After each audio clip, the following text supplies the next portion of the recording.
This podcast is brought to you by The Pod Tower, hosted by the Watchtower database. Visit youtube.com/thepodtower for informative, hilarious DC animation-themed podcasts and live streams every week. And check out the Watchtower database for DCAU video essays, timelines, fan theories, and more. And please, enjoy the show.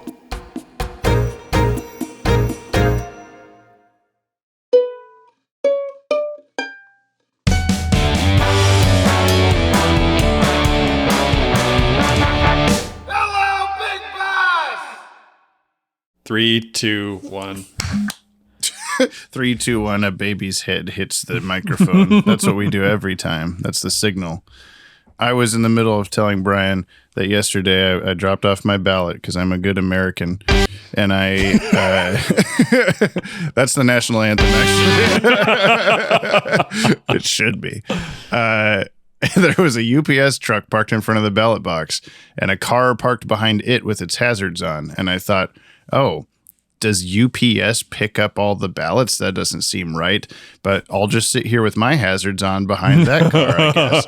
And I sat there for like 5 minutes before what is happening? I got out of the car. UPS truck's not even right in front of the ballot box. It's just near it. Nobody's in the driver's seat. The other guy in the car behind him, I think, like me, just thought, it must have something to do with it.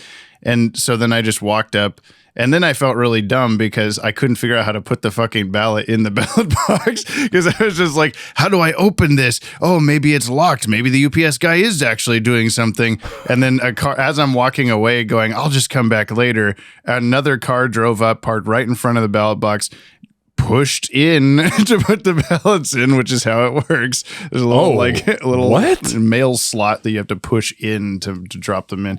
What? This is both an Oregon thing and also like smaller niche of Oregon thing apparently. And in small mine bus, was just like a almost like a normal like blue mailbox drop, but that's what I expected. It's got like a rectangular snorkel at the front. You just kind of like plunk it in. I thought you would just put it in the snout, but it didn't have a snout. It had a push flap thing.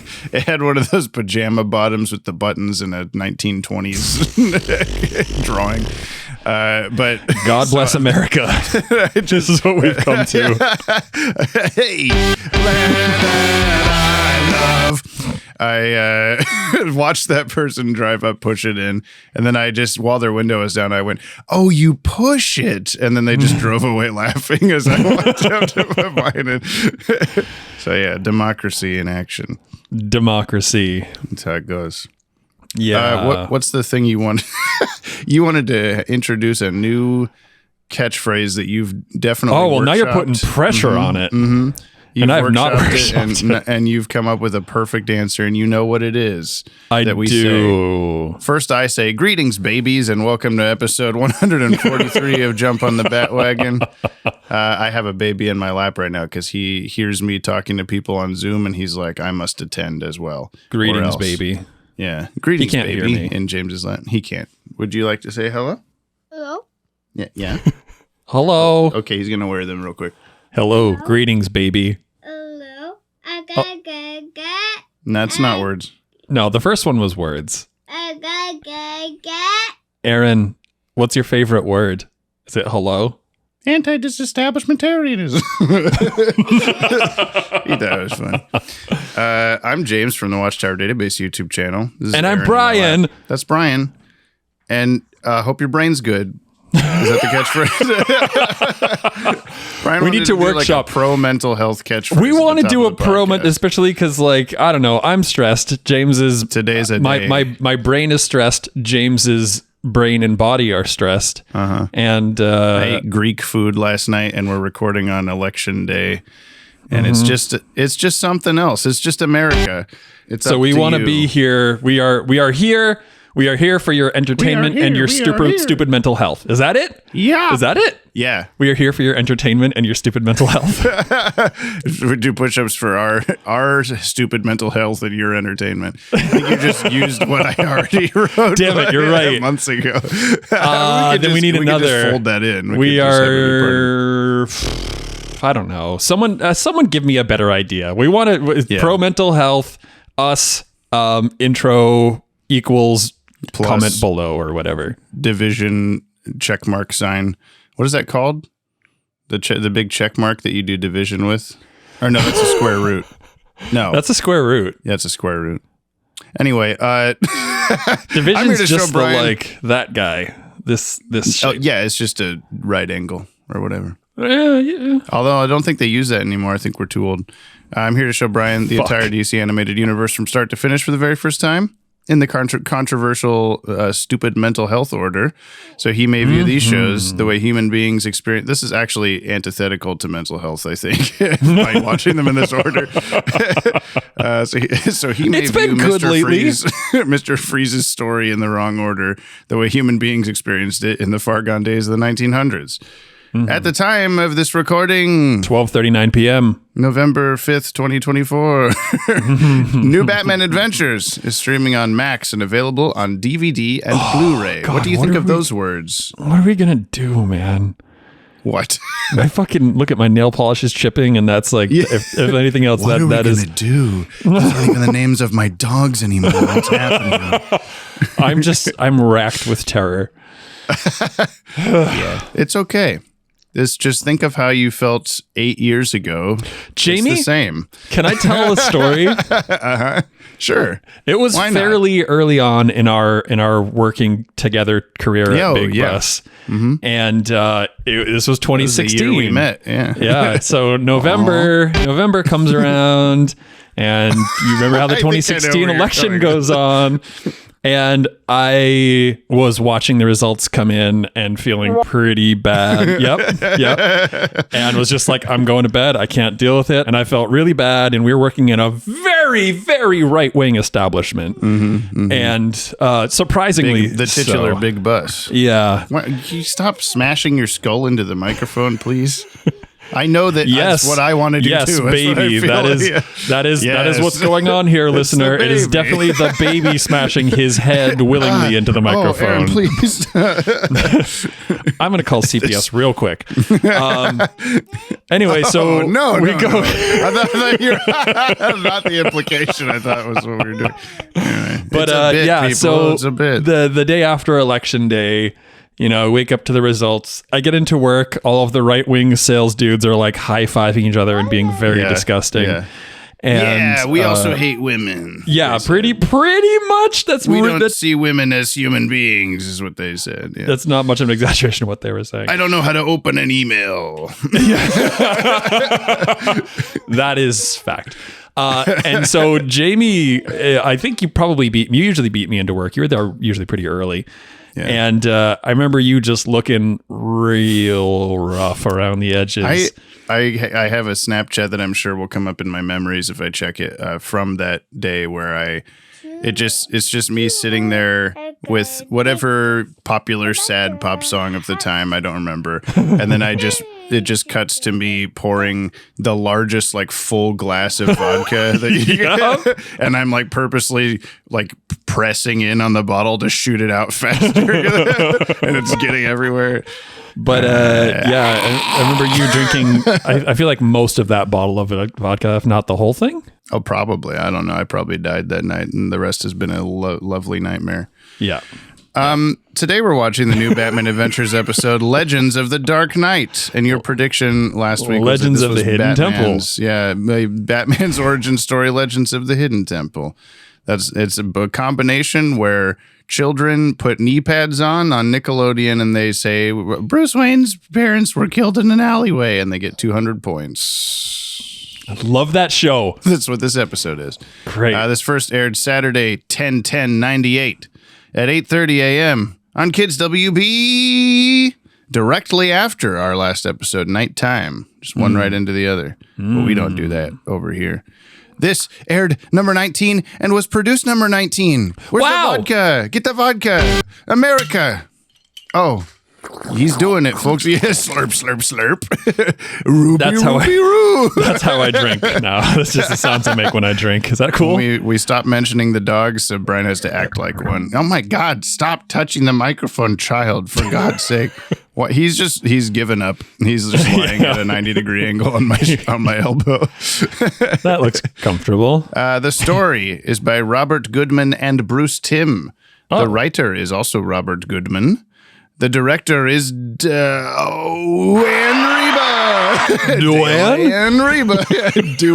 Riba.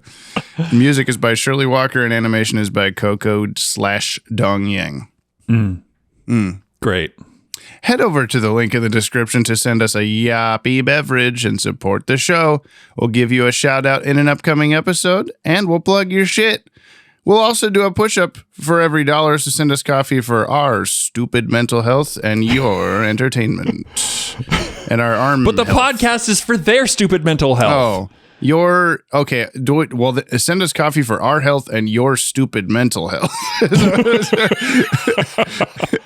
Kimmy and I went on a mini hike this morning with all the dogs, with DVD and Blu-ray and Max and bit.ly. Bitly. For our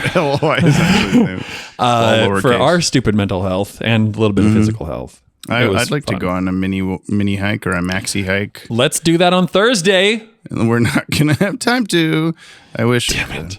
I know. I'd like to stay longer. We're going to the Avatar: The Last Airbender soundtrack in concert in Big Bus. We sure are. It's going to be pretty sick. Are you dressing up? Do you want to dress up together? Oh, I don't know. We could do that. We could do that. The Symphony is a good spot to dress up. I bought a new tuxedo on last weekend. I could wear a full tuxedo.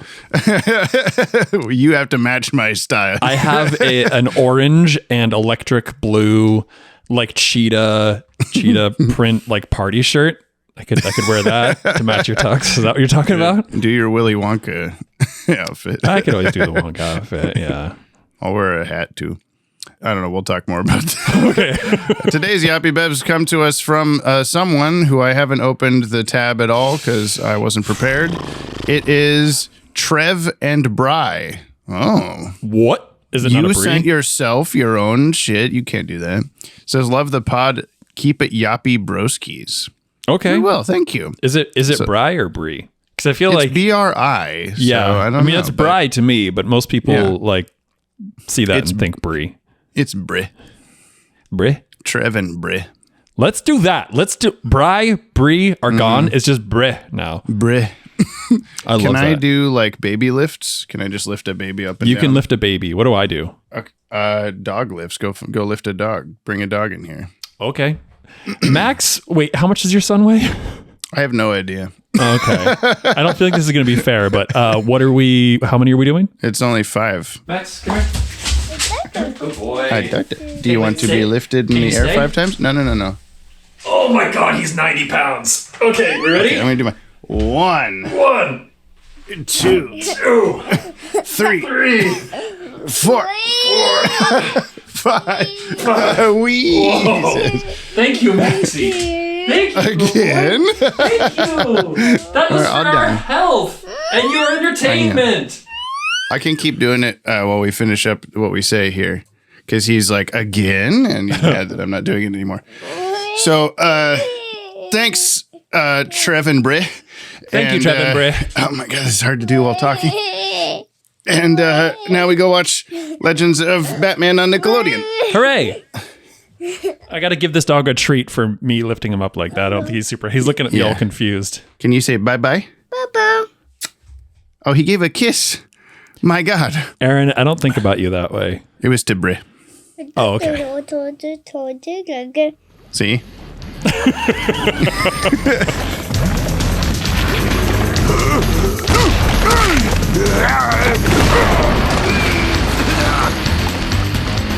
Leader's bugging. Need a peg, Batman. You see. He dusted.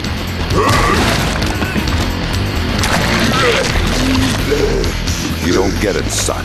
This isn't a trash heap. It's an operating table. And I'm the surgeon. Gotta love him. Cool. And that's what Batman's really like. So now we'll start. Yeah. Yeah, we got Dan Riba again, as always. Every single episode he's here, he just never says anything, most of them. I know. So, yeah. We don't know why he doesn't chime in more than he does, but it's always nice when he agrees, like, today I'll talk, he says. Yep. No. We go through all these episodes that he directs. Sometimes we say mean things about them, but it's not enough for him to pipe up, I guess. No, I enjoy it. It's fun to have mean things said about your shows. Well, that's good. Because we always feel bad when we do it, but no, we do don't. I only feel bad when I think they're great shows and people don't get them. They don't understand. Well, it's a good thing Brian absolutely hated this episode. Oh, just kidding. No, Repeat what you said. I was before we started recording, I was just mentioning that after the day I've been having so far and the amount of like ambient stress I've been carrying around, watching this episode was like an absolute godsend. It was just it was so good and so funny. That is nice to hear. However, Dan, I was so caught off guard at the very beginning with the guard and his flesh-colored eyeballs, and I was like, where's this episode gonna go? I kept showing him, and I'm like, no, what is this? And then as soon as the Joker popped up, I was like, oh, all right, I'm along for the ride. Cool. This is totally fine. Now, I mean, we haven't done the synopsis yet. We don't know what the show's about yet, but did you have any idea? I mean, are you a comic guy? Do you know anything about the styles that we're riffing off of? Not much. However, excellent. The thing that first really hit me was the movement and the styling was really reminiscent of those like super early Captain America cartoons that were like 6 frames per second. That's basically on the right page. Yeah. So I'm going to go ahead and play the synopsis song so we can do this properly. Sure. And then you can tell, and then Dan Riba can tell us what happened in the episode he directed 25 years ago or whatever. Synyop.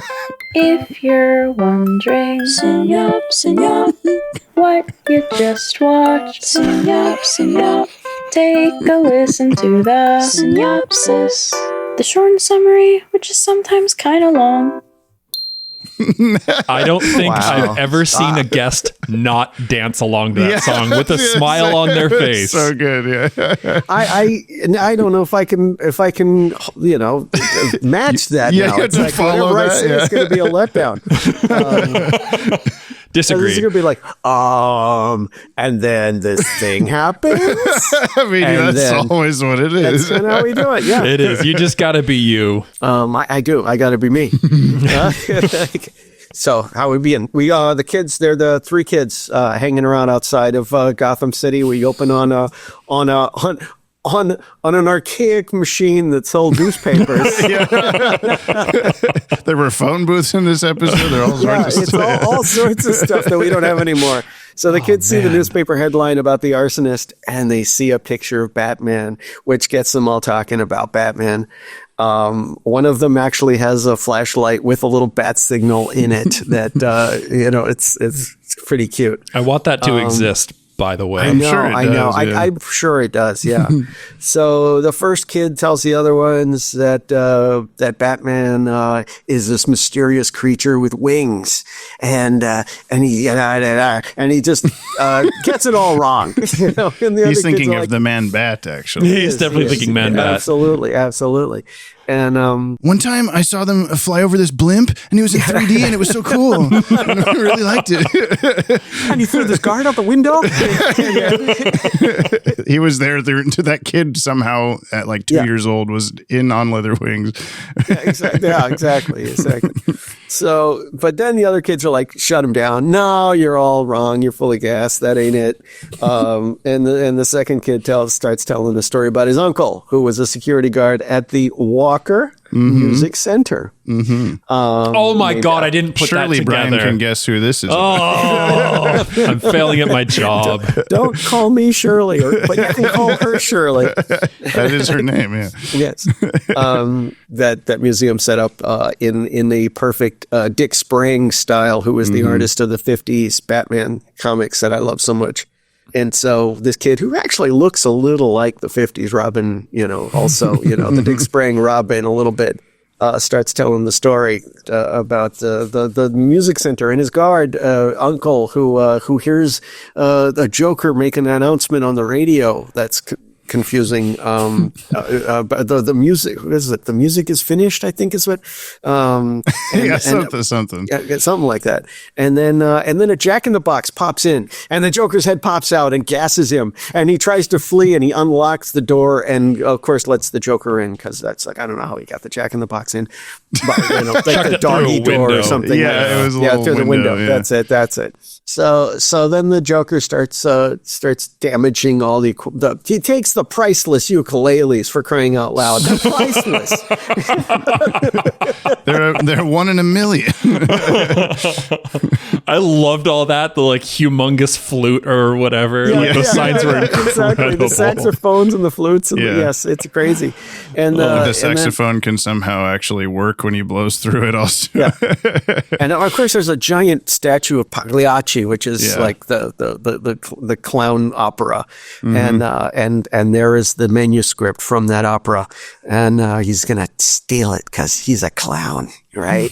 and then Batman sneaks in from the skylight, and he and Robin like stop the Joker. They jump on some drums and bounce around and beat the crap out of some the thugs. Every single instrument that had any sort of any give. Yeah, like a spring to it was like, that wouldn't really do that, but that's okay. The bass drum, like the kick drum pedal, and it just launched. And I just metronome. Like the cymbals, the giant cymbals that they smash these guys into. It's like, oh my and God. All the cuts to Joker going like, oh.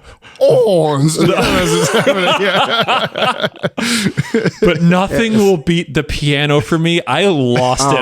I think James and I both laughed out loud. It was like, Robin, quick, roll. No, it's my favorite line of, I think maybe the entire series is roll, Robin. I've used that in my life so many times, and no one knows what the hell I'm talking about. and it was a tough thing because we wanted to get the sound and the feel of the sort of naive, childlike Batman that was kind of fun, but we also didn't want to just go right into the Adam West. We didn't want to make it feel exactly. That's why the music sounds like something from the 50s. It was like Shirley Walker was trying to go off of like movie serial and the old Superman TV show, like sound cues that are found music that cut together weirdly. Yeah, it jumps into a different music track. Thank you for saying cut together weirdly, because I was kind of lost by that, but I think it was just something. Right. It was a part of the. It was trying to make it feel like a cheap old show from the 50s that would have, that was the idea, and it kind of works. It really doesn't feel like the Adam West show at all. It had feels like something else. Super we Friends did the handshake. We did the handshake. Well, you have the handshake for that. But it's like, when all the moments of characters' heads just sliding into frame to right. I was so touched though by the costumes, and then like as soon as Batman spoke, I like looked down at James in the webcam and was like, oh, it's Adam West. No, it's not Adam West. It's not Adam West? No, but you will enjoy who it is. Okay, no spoilers then. So Batman and Robin get beaten up. A sousaphone tuba thing gets knocked onto Robin, and then he gets Batman stops to try to get it off of him, and he's clonked by a tuning fork. It's like, big tuning fork, big giant one, humongous. And then they get tied up by bowstrings, and then they're placed in a piano, which we discussed, yes, and the Joker dances on the keys to kill them. And then they roll around inside to avoid the keys. It would take so much effort for the keys to be the actual notes, but it was mildly distracting for them to be like half steps, and then but he has skipped like 7 keys or something.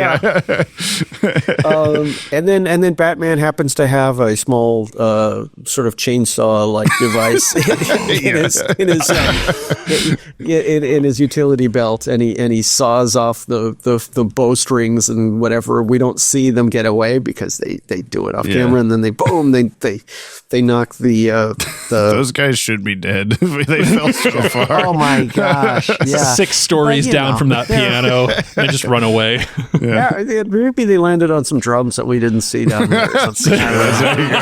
There's all sorts of stuff. Those springy, bouncy, comfy drums. Yeah. They landed in the water. They're fine. Yeah, that's right. That's right. But then the Joker's spine would have been shattered by the cover, the piano key thing slides out with Batman and Robin both jump on it. Their weight on that would probably have snapped his spine. And that amount of wood too, sure, it'll be thousands of pounds. But. Yeah. So he's strong. He's made us tougher stuff than we knew. And he manages to get away, but then Batman has a giant saxophone that he rolls up and captures the Joker. And just when you think the most ridiculous thing has happened in the segment, it just keeps going. Yeah. and then he ends up in a giant harp all tied up in the harp, and that's the end of that section. And then the kids are like, "Oh no, that's not what Batman is." Yeah, no, but that's what my uncle said. And then they encounter Joel. The little Joel in between, yes, and he tells a little story that they just shut down right away about the Batmobile that rides up the walls and stuff, and he's no, they don't want that, and he's probably going to go into great detail about like costumes having nipples on them. Rubber nipples, They're like, no, we don't. Joel, stop it. Did you get that one, Brian? Nope. It's essentially Joel Schumacher, the director of Batman and Robin and Batman Forever, where the Batmobile drove up a wall and he wore a rubber costume, and Joel Schumacher's gay. That's the joke. That's the whole joke. Okay. Didn't have enough backstory. That's in the script apparently. So I'm like, I didn't do it. No. So for years I've gone like, oh, is that like, it didn't age well? Like is that mildly offensive? Blah, blah, blah. A few years ago, we were part of a online Comic-Con thing with a bunch of different other comic book YouTubers, and we did a panel where we have the script for this episode, and we assigned some other podcast friends of ours to different characters, and one of the hosts of the Tim Talk TIMM Talk podcast is a gay man, and I was like, oh, I really hope that he wants the Joel part. Like I hope he wants to read for that, because it'll like tell me whether or not that's like it was an okay thing or whatever. And I don't know yet. I've heard that it isn't actually from some people. I'm sure. What did you get? No, so we got to it, and like we're handing out the characters, and he's like, and I would really love it if I could be Joel, like before I even brought it up. So he like was on top of it. He was like very attuned to this character. Good. So I'm sure for some people it's not great, but he was at least excited about it. Because we didn't really mean it as a slur or slam. No. It was just. We did mean it as a slam. I mean, it was in terms of like person, but even that, it's like he's not. Look, it's a form of flattery. Yeah, it comes down to the intention of it, right? Like, are you punching down on the guy, or is it a tribute? I don't think so. I don't think we're really punching down on him. But and it's funny because I'd heard people going, well, but the kid isn't that flamboyant. I thought it was worse, honestly. Yeah, when I saw it did again, remember I was it like, being worse. Oh, it's not quite as much as I mean, he's got like assumed. a hair flip. Yeah. Well, but that was actually that's a literal thing that Joel Schumacher would do. So really, it's not a he had that lock of hair, and he kind of would flip it sometimes in conversations and stuff. So I remember seeing him doing that in interviews. So it's also like comparatively. He's the specific person, and you're right in the moment of when those movies are coming out, versus like if that was out today, maybe you'd be making fun of Matt Reeves or Christopher Nolan or something like that, or Zack Snyder. I don't know. Yeah, that'd be the easy one. It's the low hanging fruit. And honestly, I don't like all the slamming. I don't really like all the slamming, either. Yeah. I don't think we need to start to as you say, punch down. I don't think or punch anywhere. And I don't know if we're doing that per se with this. I think we're including him even because it's like he has a valid voice. He has a valid opinion about what Batman is. And Schumacher did nothing wrong in a sense that he was doing the movies the way the studio was asking him to do them. Yeah. They wanted to turn in direction of what Tim Burton had done because McDonald's had some issues and parents were complaining about Happy Meals and whatever, and this horrendous movie with a penguin that's vile and blah, blah, blah. Yeah. And so he was tasked with moving the franchise into a different direction. And, so it's not all his fault. In fact, he kind of wanted to do a more serious Batman. He wanted to take a stab at it, but it was sort of like, no, we're going to not do that. We're going to give it to someone else. Yeah. And I feel bad because I think he's a really good filmmaker. I think he has made some really good films, and it's like, I think he could have made a good Batman film, or a better one. A lot of people like them actually, chance, but so I hope we didn't besmirch his memory too much. I kind of think we are in being inclusive with him. Yeah, I think so too. His point of view is it's like the kids are meeting with each other anyway. They're all sort of dismissive of each other's version of Batman because they all have their own version, and that's I think the point of the thing is that everybody's interpretation of Batman is equally valid, and so. Anyway, I got away from the plot. No, it's good. We were gonna inevitably talk about that anyway. So they come upon Cozy's Corner, some kind of thrift store. It's been bombed by the Firefly, and so so they're like, oh, this place. Oh yeah, we heard about this. And then Carrie, the girl, starts talking about her version of what Batman is, and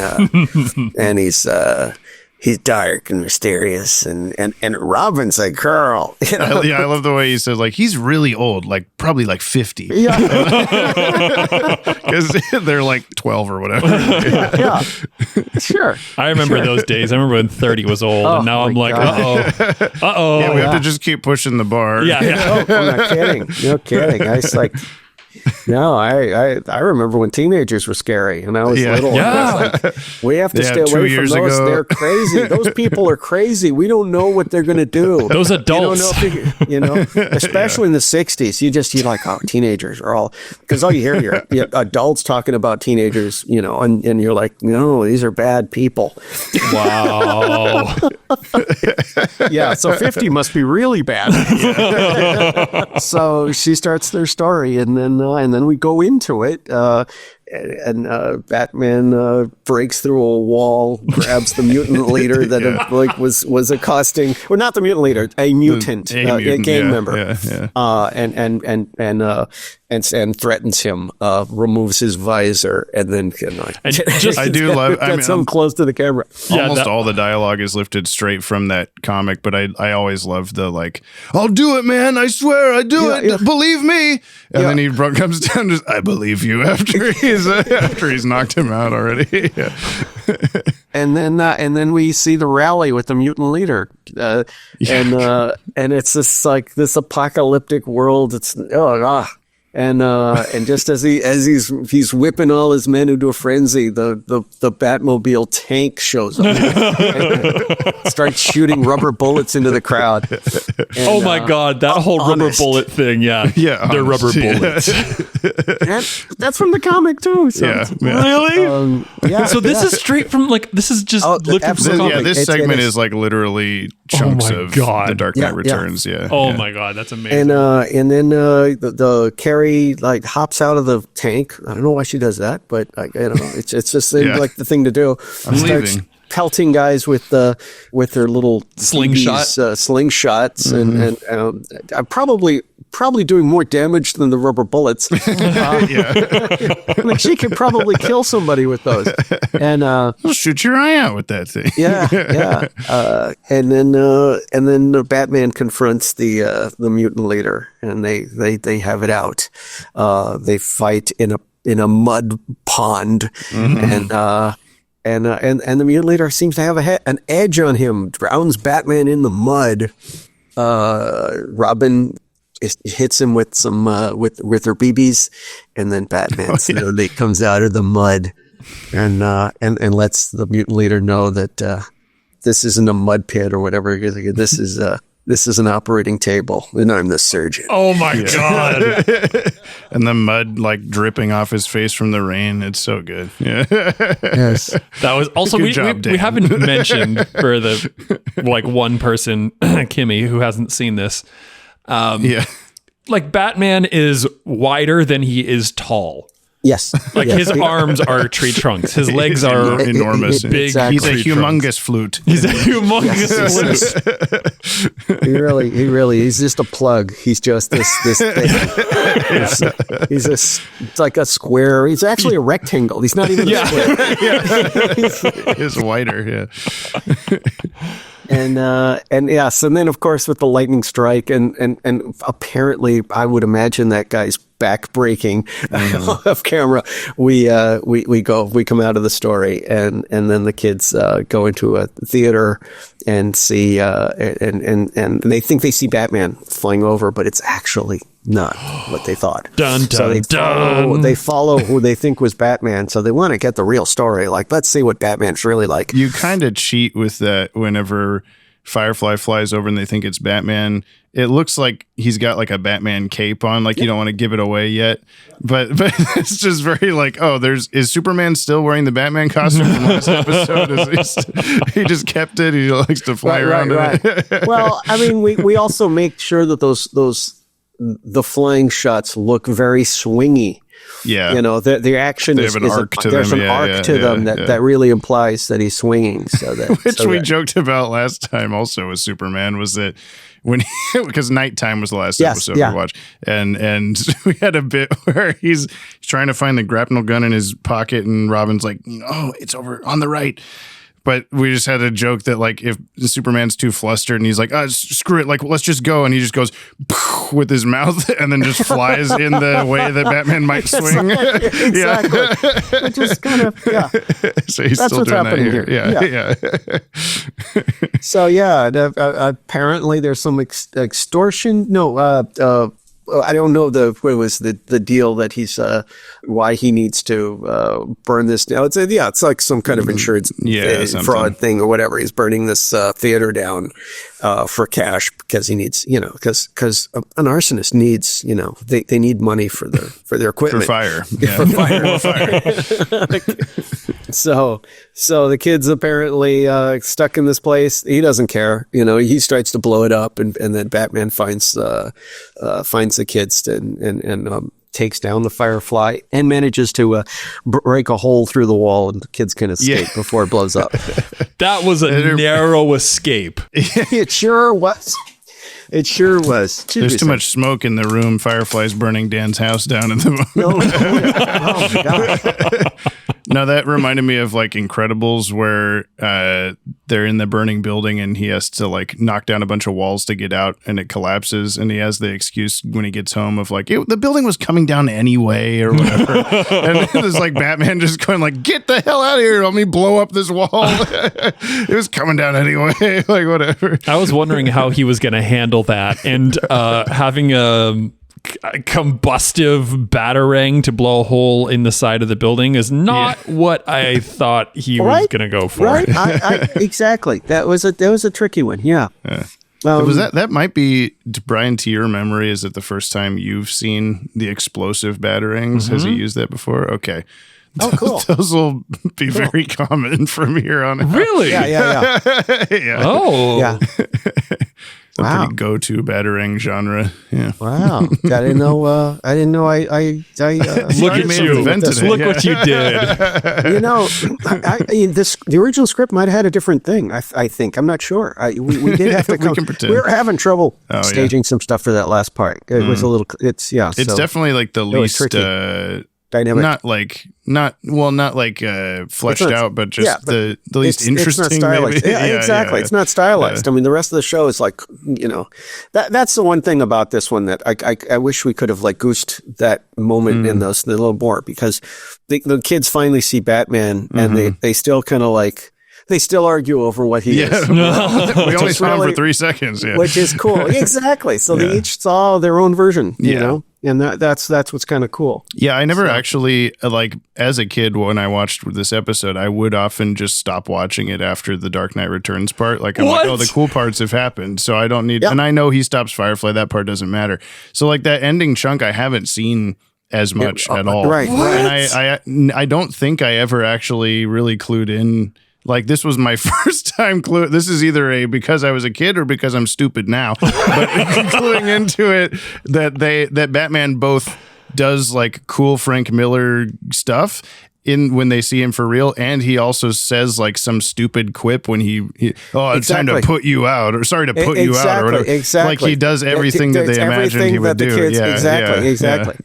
And the other thing that's cool that I kind of forgot was that the Bullock makes some comment about who called this one in, and then the kids are by the phone booth. I wonder. Yeah. And it was like, oh, that's cute, because here the kids actually help Batman out, and help, They did their part, and it's not just a fantasy anymore. They actually participated. They know what he's like now, but they still can go like, well, he was like this and this and this and this also. Yes. So, Yes. Well, that's kind of the hard thing. And Jamie, I guess it's a little bit like heartbreaking for me to hear that you stopped watching the thing after all the exciting bits happened. But I think it is kind of that balance of like imagination, these kids who are like telling these like grand stories and like, well, what can that, really like sum up to in real life? Right.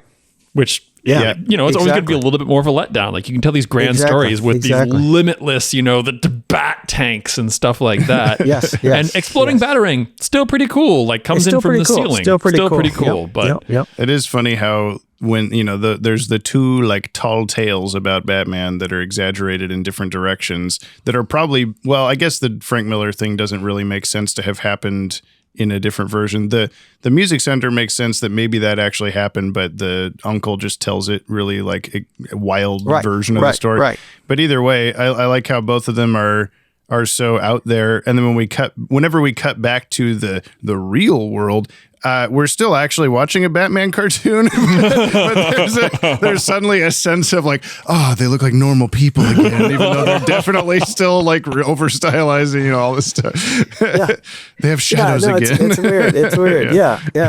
But I think that part of the guard's story that creates it is because the Joker gassed him. And he's knocked out half the time. Yeah, so they even say that. Yeah. So he's just like, what? He's all loopy when he's. So he's that's pretty loopy. He was just hearing different musical instrument sounds while they were fighting, and just imagined all these extraneous things. Let me read you the official TV Guide synopsis that's one sentence long and has nothing to do with most of what happens. Several children give their much varying viewpoints of who and what they think Batman is and represents. The end. Great job, TV Guide. Several children. Several children. It's a very good start. What's interesting also about this is that there was a story from the comics that we are frequently, people usually say that this was inspired by that one story. Right. Yeah. And I know for a fact that Bob and Bruce weren't thinking of that story when they came up with the plot line for this. I had read it. I knew that story, and I love that story. Yeah. But it's very, very different. But while it's very different, it actually matches that synopsis the TV Guide gave better than the show. Because it really is. It's like it's Bruce Wayne camping out with a bunch of kids and they're telling stories about Batman, and one is like this cool high tech black. It's really cool. He's a really cool looking Batman, and then another one does make him like a monster kind of thing. He's like flying around and stuff. Yeah, overly supernatural. Yeah, I'm glad that it's not Bruce Wayne takes some kids on a camping trip. That'd be a little odd. Why did he do that? But I hate to say that as much as similar as this is, and people always point that out as the inspiration, an adaptation. It's not an adaptation of that story. It wasn't those guys. I mean, Bruce had read comics, but he had forgotten about that one. He was a Marvel guy, really. So Alan actually was more of the thinking. and I mean, Bruce did know all the Neil Adams stuff, and he knew all of that stuff, but he wasn't as into it as much, so he wasn't as, he didn't remember everything the way he remembers every Marvel comic. So that was, and I remembered the story, and we pulled it out and went, it's kind of like this, but it's also different, So you've had episodes like Cape and Cow Conspiracy and a couple others that were more literal or less adaptations. Yeah, but absolutely. they're not like panel for panel like the Frank Miller segment of this one is. Well, that's different though. Yeah, so this is a tribute, right? So I guess I'm curious about like when you are adapting that for the episode, like the difference between storyboarding that where you're actually just like how many of these panels can we actually make into real moving pictures? Yeah, exactly. No, that's exactly what it is. How many of these? What can we take from this and still have it make sense? Because we couldn't, we wanted to hit all the big action bits. We're not going to have him on a talk show, and we're not going to have the Joker like right. Yeah, we're not going to have all of that stuff. No. Batman rides a horse, actually. We don't want him fighting Superman. We didn't want any of that stuff. Yeah. This is just the gist of the memorable stuff from the story. And I think even there's sort of a combination. Like the mud fight doesn't happen in the same scene as the tank and stuff like that. Right. Exactly. Like Robin wasn't there for the wall bursting scene or whatever. But right. My happiest of there are a lot of good moments from this show that we're making this thing. It was a delight, but one of my happiest moments was at the record, and Kevin Michael Richardson, who played the mutant leader, Mr. Pointy Nipples. Yes, not Kevin Michael Richardson, the character. I'm like, what? How did you know? He tries to keep that a secret. Hold on, I'm gonna go edit IMDb real quick. Yeah. Kevin Michael Richardson, according Pointy to Nipples. Daniel Riba. He. I guess I don't know what happened, but he didn't get the script early on. I think that maybe somebody else had dropped out or something, and Andrea sent him. What the heck? It's Kevin Michael Richardson. He's calling to make sure. You're not telling about my nipples, are you? About my pointy nipples. It won't shut off. There it goes. Oh, you can it's answer. It's like, gosh, don't they? No, I'm not answering it. It's spam. It I'm says outside your potential house. spam. I'm not. Pick it up. I'm not answering spam. Okay. But where was I? Oh, yes. Kevin Michael Richardson shows up and he didn't have a copy of the script. So we tell him, so what's the name of the show? He's like, well, it's Legends of the Dark. And he's like, you mean like the comic? And it was like, yeah. And he's like, wow, you guys are adapting that? And I'm like, well, we're just a part of it. I mean, it's the name. The whole thing, there's a section that's all taken right from it. He's like, so who do I play? It's like, well, the mutant leader. The mutant leader? To recite dialogue from the comic, lines that are in the script. Wow. What? He didn't even have the script with him. He just started, he knew, because we took lines directly from the comic. What? And so then when he got, so he had already, and he just like, oh, he's going to sound like this. And we're like, he's always sounded like this in my head when I've read the comic before. Exactly. Oh my That's exactly God. what it was. What are the chances? Does that normally happen? No, it doesn't. I mean, there are moments of certain shows where, Mark Hamill's like, oh, you're adapting this. Oh, cool. And him wanting to do, like, or Phil Killing Lamar Joke and years stuff from like now. that. Yeah, exactly. Yeah. But we don't do that many direct adaptations with dialogue lifted directly from comics. We don't do that very often.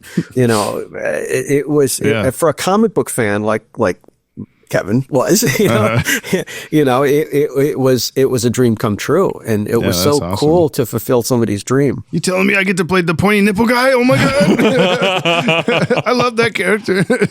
That's nuts though. And the fact that, so are there lines in the show, in the animation, that he just did without a script? he had to do them in context of the story, but I mean, he knew them already. I mean, it's like people doing Shakespeare. Yeah. Okay. Well, that's wild. Well, not that Frank Miller is Shakespeare, but same person. If he knew Rob and Don's lines, that would really impress me. Okay, what's with the Rob and Don thing? Is that an inside joke that I'm too new to get? It's just two characters wearing those shirts, from the comic. But I don't think it is in the comic. Yeah. I don't know what the origin story of that is. I'm sure that Miller's like making fun of somebody. Politicians of 1983 or something. Yeah. But that was a cool moment. I just want to say to Brian how much I appreciated how much you were digging this episode as we were watching it. Because to be fair, we've had a lot of stinkers lately in the lineup. Look, we watched Animal Act not too long ago, which was the Mad Hatter Circus episode. Right. We watched, it was Cult of the Cat. We didn't like that one very much. Oh. There was just there's been a decent amount of kind of like, we were riding a pretty good wave with like, we got World's Finest and Ghost in the Machine and oh my God. Yeah. And then it's just been kind of on this like middle plane for quite a while. And right. So having this episode, like I loved watching Brian just sitting there like giddily smiling the entire time. Well, that's the thing. Yeah. I mean, Cult of the Cat was kind of like a tribute to Hammer film kind of thing. So it's sort of like, you got to be there. You got, it's like it's kind of like Tiger in the old days. It's like it's our. They're in a castle. No, it's Bride of Frankenstein. It's all those classic Universal horror film kind of things. Dr. Moreau and all that. So it's we're riffing off old stuff. It's just certain things that will either click with Brian or not that I can almost never predict whenever we get into these. So I can never. Forever, like people have asked me, like when I get into conversations about what books I'm reading or what books I enjoy, there is never any connecting anything about what makes me enjoy a book. Currently reading Hocus Pocus by Kurt Vonnegut. Love it. Oh wow. I was previously reading Pecked to Death by Ducks by, I can't remember the name of the author right now. I can't see it. And the writing was fine. And the title is hilarious, but like, it was a slog to get through. So similarly, I think with these episodes to get back on track, I think there are things that are they're absurd and they're off-putting to me. And this thing was absurd for whatever reason in the best way. I was so happy with the absurdity of this. And not even knowing that it was a tribute. Like that was just like, they're going off the rails. Like this is wild. That's the cool part. That it actually plays without knowing that, which is this is part of the experiment of this podcast.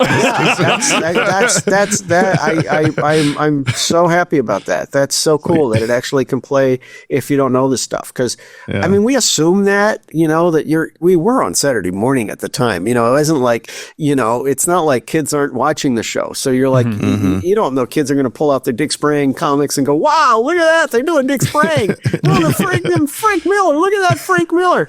It's like, two of them were, they're not, It's like, no. But you want to make a show that appeals to the collector, to the comic fan, and actually plays to an audience of people that don't know it either, and it will work. Well, I don't know if that's like a whole production team thing is. I'm going to assume that then you're going to say that's what the situation is. However, I distinctly remember not in the not so distant past, there was some episode that you directed, and I can't remember which it is now, but Jamie and I were talking about how you seem to have quite a knack for storytelling, where I think other people who directed things, they really can fall flat. But I feel like 98% of the time when you're directing, like, we're in good hands here. Like the story is going to be well conveyed. Brian likes to say that when you're here. Thank you. But I appreciate that. Yeah. And I think in this case, I have to, credit the storyboard artists on this. Is Manley did the wraparound stuff. Darwin Cook did the Frank Miller Dark Knight stuff, and James Tucker did the Dick Sprang stuff, and he was such a huge Dick Sprang fan that this flowed naturally out of him. It was just like this was the perfect. And one of the things that's a little that the nitpicker in me watching the show, and we actually did call I think a retake or two because the style was so different that they actually got it wrong, and they made his ears too tall sometimes. And we had to make sure that they shrunk them down. There's still a couple of shots that I think they got it wrong because, they weren't used to drawing Batman so weird, Well, and it's almost like asking them to go backward on the fluidity of the animation and everything for being like, oh, no, actually, this is too good. Please take it again. We want things to pop and stuff. So it was like, it was fun. Yeah. Brian, you've probably heard me bring up Batman the Brave and the Bold as another cartoon from the 2010s that sometimes people will have a cast member will be in that or something. And that show is essentially that segment of the episode, but as an entire show. Yeah. Bruce actually said, I want to see this now. I want to see this as a series, and James should do it. And eventually this came to pass. The animation doesn't quite like stay as like static or whatever, but there's still plenty of like homages to that and all that stuff. Yeah. It's a marvelous show. In fact, actually, outside of this one, my favorite Batman show.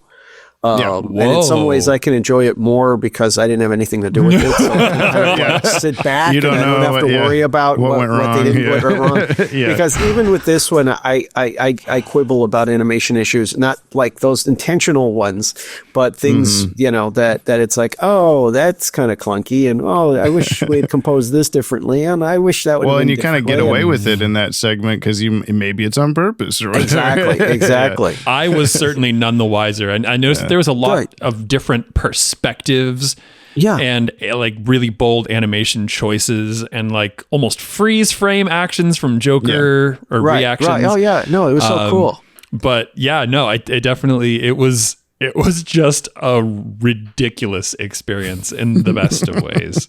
Cool. I was a little worried, Brian, that you would be upset when Firefly showed up because we didn't like the Firefly episode. Yeah, I know. So whenever he popped in, I was worried that you would be like, oh no, like now it's ruined. But then you just went, oh. And we just kept watching.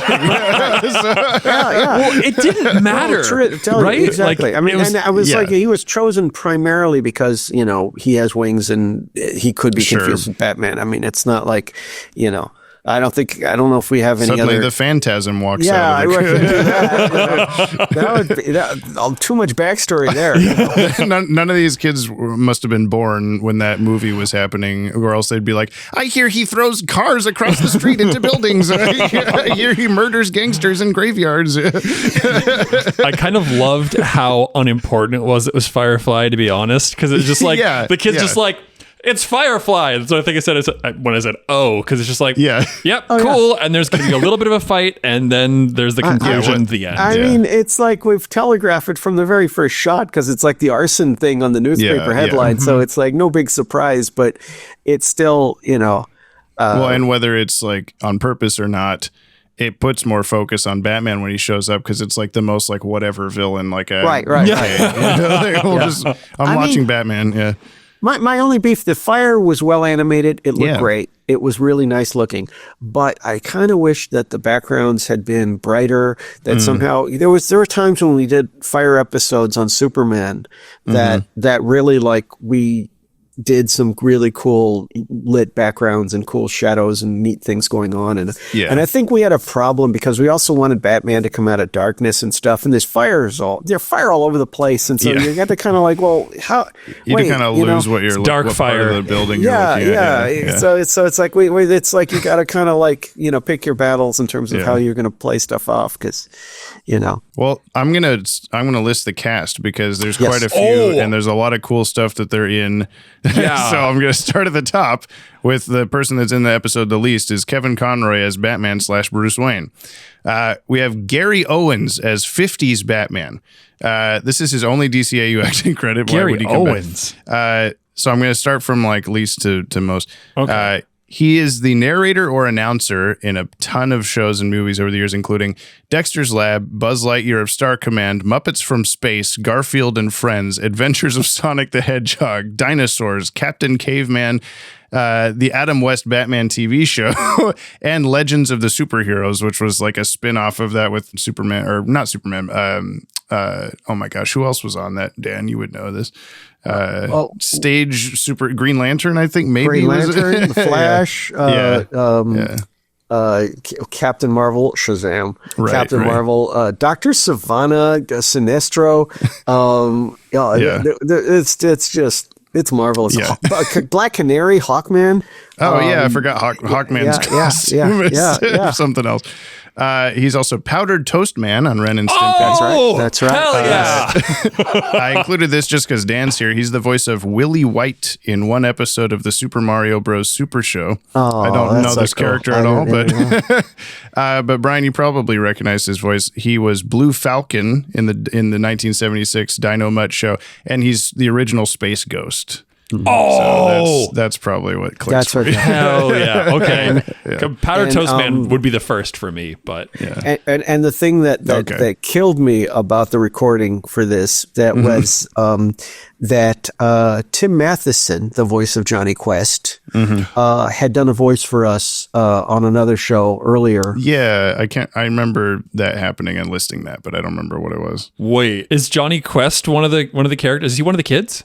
No. this, He's not in this episode. What happened was he was doing ADR, and which when they're doing like correcting voice recording stuff, and he left, and like 3 minutes later, Gary Owen shows up, and Tim Matheson had played Jace, one of his Jace and Jan were his sidekicks on as Space Ghost.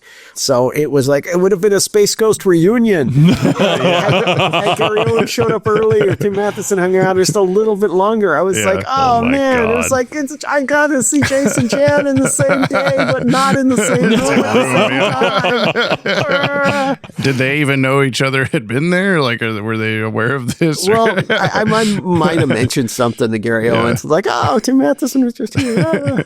We have Michael Ironside as 80s Batman, who was Darkseid in Superman. Michael McKean as 50s Joker. He's in A Mighty Wind, Spinal Tap, Best in Show. He's in all of those. Who is he in Spinal Tap? David St. Hubbins. So I knew you would know him from those movies. Yeah, and he's also Lenny from Laverne and Shirley. Lenny and Squiggy. So and I have him also.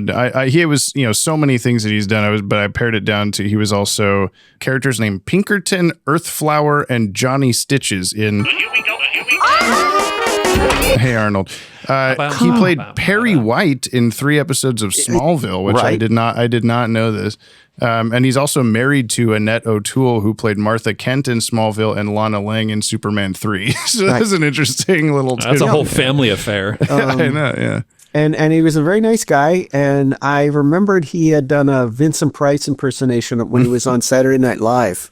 So I asked him to kind of pull his Joker from that world. Don't do exactly Vincent Price, but kind of in there. Then he's like, "Oh, okay, cool. I can go there." And of course, he's also more famously he played Chuck on Better Call Saul. Yes, he's the older brother. I still have to watch that. What? I also haven't seen it. So I keep telling myself that I'm going to start it, and then I go, I should really rewatch Breaking Bad, and then I don't make the time to do that. So I have also never seen Breaking Bad. Oh my See, God, the funny thing is that I hadn't either, and because I thought, it just glorifies drug dealers and blah blah blah blah blah blah, and then I thought I actually knew a couple of people in law enforcement, and they're like, "Oh, it's the greatest show ever." No, it doesn't at all. And then I realized that there is scary, actually a law enforcement. There is like a DEA guy on the show, and he's kind of a joke initially, but then he he's a really smart guy. So it actually does make the police look good in a way. So it's in cool the right ways. It's a fascinating series. But I actually kind of like Better Call Saul a little better. That's what I've heard. So I'm looking forward at some point to watching it. Okay, I understand why people don't, because Breaking Bad was this changed TV forever. Yeah. But it's funny. It's kind of the flip side. Yeah. Anyway, Michael McKean will be back as 3 other notable characters later. Okay. He was also Bob Heine in Duckman Private Dick. that's a good show. I list this anytime someone's in Duckman Private Dick. I list it because it's such a strange sounding show. And almost everybody in any of these episodes has been on it at some point. And we're just like, what the hell is the crossover? Like, why does this happen? Do you remember that show? No, we've never seen it. Watched it. It was wonderful. It was great. It was a great comic book. Wait, do you have any insight as to why there's so many crossover characters between that and like all of the DCAU? Well, I don't know. I think it's just they just got quality people on it. Jason Alexander. I'm losing my mind at how it's the lore is expanding. Thinking like, oh yeah, and it was a really good stage play. Also, like, you're just gonna keep telling me it was on Broadway for 50 years. Yeah. No, I mean, but it was this cool comic book by a guy who just passed away a couple of years ago, who worked on Ghostbusters with us, Everett Peck. He was wonderful, really talented, really funny guy. And he did this comic book with this just tough as nails private detective who's just this jerk who's a duck. And it's like, the cover's always like, what the hell are you looking at? And Jason Alexander played him. And it was really funny. I mean, I think his wife has two heads. I mean, Brian and I are very slowly making our way through Freakazoid for a bonus episode of this in the background. So maybe we should eventually do a Duckman Private Dick bonus. I think we should. It's really cool. Yeah, he says Pork Fed, I think, is his name of his sidekick, and it's like he's this pig that's sort of. But you're making all this up. This is I wish. No, it's for real. It's all good. It's all good. It's yeah. Dweezil Zappa was on it too. What? These are not real people. Dweezil Zappa is one of Frank Zappa's kids. Okay, that adds up. Yeah. Dweezil and Moon Unit Zappa. Ahmed. Yeah, and Moon Unit and Ahmed, yeah. And it's just the weirdest show, and it's also one of the first early shows. It's one of the first. His kid, it's not his wife doesn't have two heads. His kid has two heads. So that changes everything. Brian needed this episode to get through today. I needed this Duckman Private Dick dump. Don't string those words together too often. Yeah. Okay, Brianne Siddall, I don't know, as 50s Robin. Yes. This is her only DCAU acting credit. She's primarily an anime voice actor, bit parts in Ai Tenshi Muo, Naruto, Dirty Pair, Blue Exorcist, Bleach, Dot Hack Sign, Digimon, where she also voiced 3 of the main characters over the course of 117 episodes. Oh my God. Yeah. And we were going old school on that because a lot of old cartoons from the 60s and 70s, cast girls as Astro Boy, it's like they're women playing. That was even at the time of this. You got like Tara Strong as Timmy Turner and stuff like that. I mean, it's still happening. Yeah. So that was the idea was that kind of thing, because we really we wanted it to sound more like an old show than a modern take on it. So we already had the kids playing kids. Those were real kids. Yeah. So we wanted to stylize the Robin voice so that it wouldn't sound like, Although I think that's the first time I've also, when you said it, I've connected the Matt kid that's telling this story does bear a resemblance to Robin in the thing, but not as literally as Carrie being like, I was Robin. Exactly. She's telling the story, so it's like, she's like, she is Robin there. Yeah, there's no recasting there. Brianne Siddall was also additional young Tarzan vocalizations in Tarzan, the 90s Disney movie. Wow. And was also Scratch Cult member in Cowboy Bebop. We haven't played this song for quite a while because we haven't had a Sunrise episode. I want to keep playing it, but it's so good. That's such a good song. Jam. Ryan O'Donoghue as Matt. He was previously boy number 1 in Identity Crisis. This was at the very beginning. Is the first Bizarro episode. It's the very beginning when Bizarro still looks like Superman, and he saves the children, and he's like, "Oh, little boys, better have a good day," and flies away. He's one of the kids.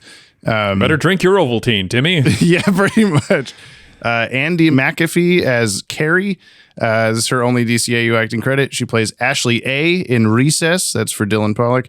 She was Sarah in Land Before Time 5 through 14. Come on.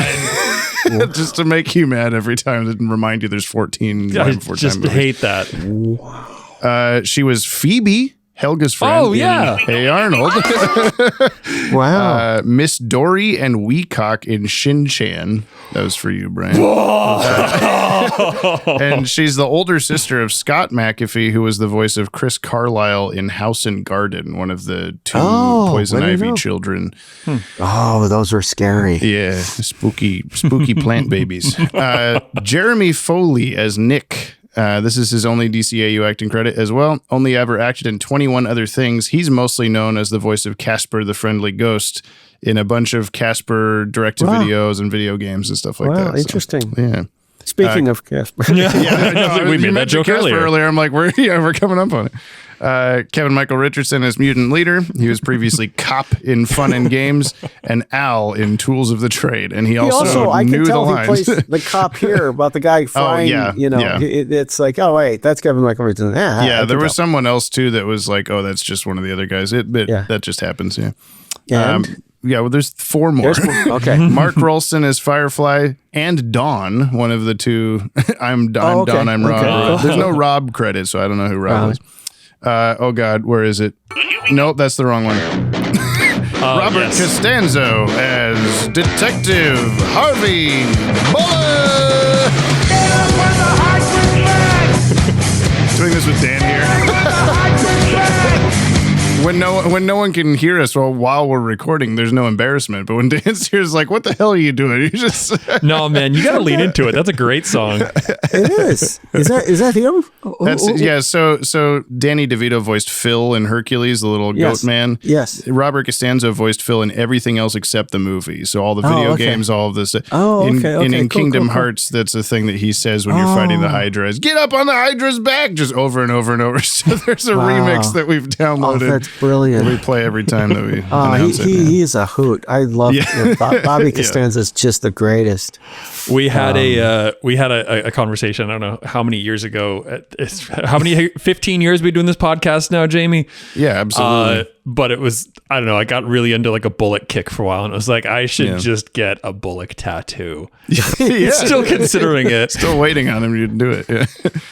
Charlie Rocket as security guard. He was previously Guru in Never Fear, who was Scarecrow's white-suited, like, hey, come to my show, the guys do the thing.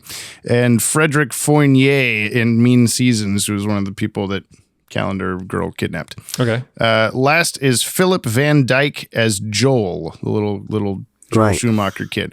This is also his only DCAU acting credit.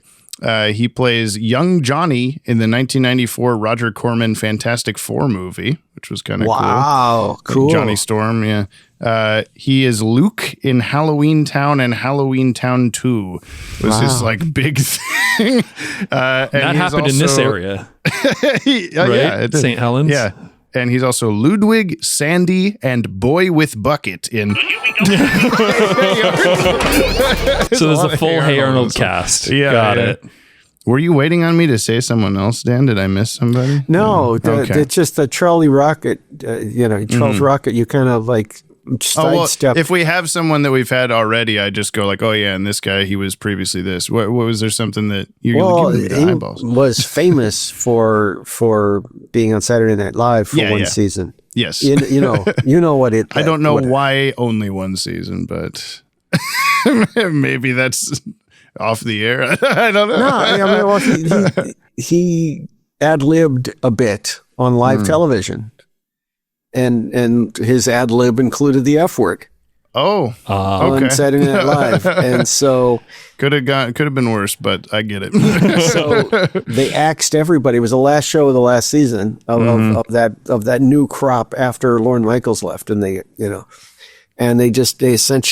pretty much fired almost all the cast. I think there were maybe one or two exceptions. Wow. And then sort of started over for the next season, and they fired the producer who had taken over for Lorne, and so but he worked a lot. He was on like Max Headroom and a whole bunch of things. I mean, it wasn't like he like, but he didn't ruin himself for a little while, Yeah. But he was just he was a nice guy. He was a cool guy. He was good. He was a good actor. Nice. Well, I've got a decent amount of trivia for this. We've covered like half of it already just by talking to you. But so I'll skip the bits about what each segment's based on because we've covered that. Nick's explanation of Batman being a metahuman is the only one of the fantasy stories that wasn't shown on screen. This says, and you can confirm or deny this, the producers considered a third tribute segment focusing on the early 1970s stories by Denny O'Neil and Neil Adams, which restored Batman's dark overtones. However, they decided that emulating Adams' naturalistic art style would be too difficult for animation. No, nobody drew it. Yeah. This was one of those things that may have been suggested when Bob and Bruce were like coming up with the story. Mm-hmm. And Bruce right out of the gate going, no, we can't do that. That's not gonna happen. We can't match that style. Yeah. I mean, there is some irony to the fact that the fantasy segments in this episode are sans shading to like separate them from the real world is in 3D or whatever. Like it has shading into it. But both of those, at the very least, the Frank Miller one would have had like more shading than the cartoon, like inking and all this stuff. Right. But it does help keep it like, okay, these are not real or whatever. Yeah. Yeah. Well, yeah. And in the case of the Dick Sprang thing, it's like they're very specifically trying to look like comic book panels. Right. And I mean, both of them were really, but that was the thing. In his Modern Masters book, when discussing the genesis of the story's concept, Bruce Timm stated it was inspired by his thoughts on Batman Forever.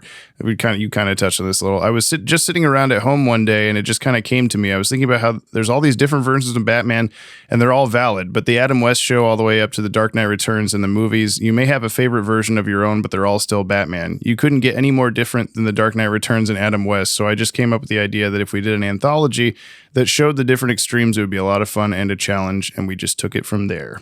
Mm-hmm. Which is, I do like that there's so many different Batmans, even in 1998, and you're able to just be like, and they're all, Batman is an amalgam of these things, even in our show or whatever. And it just keeps going, you know? It's like now we just more comic book versions that are just so different and more movie versions that are different. Yeah.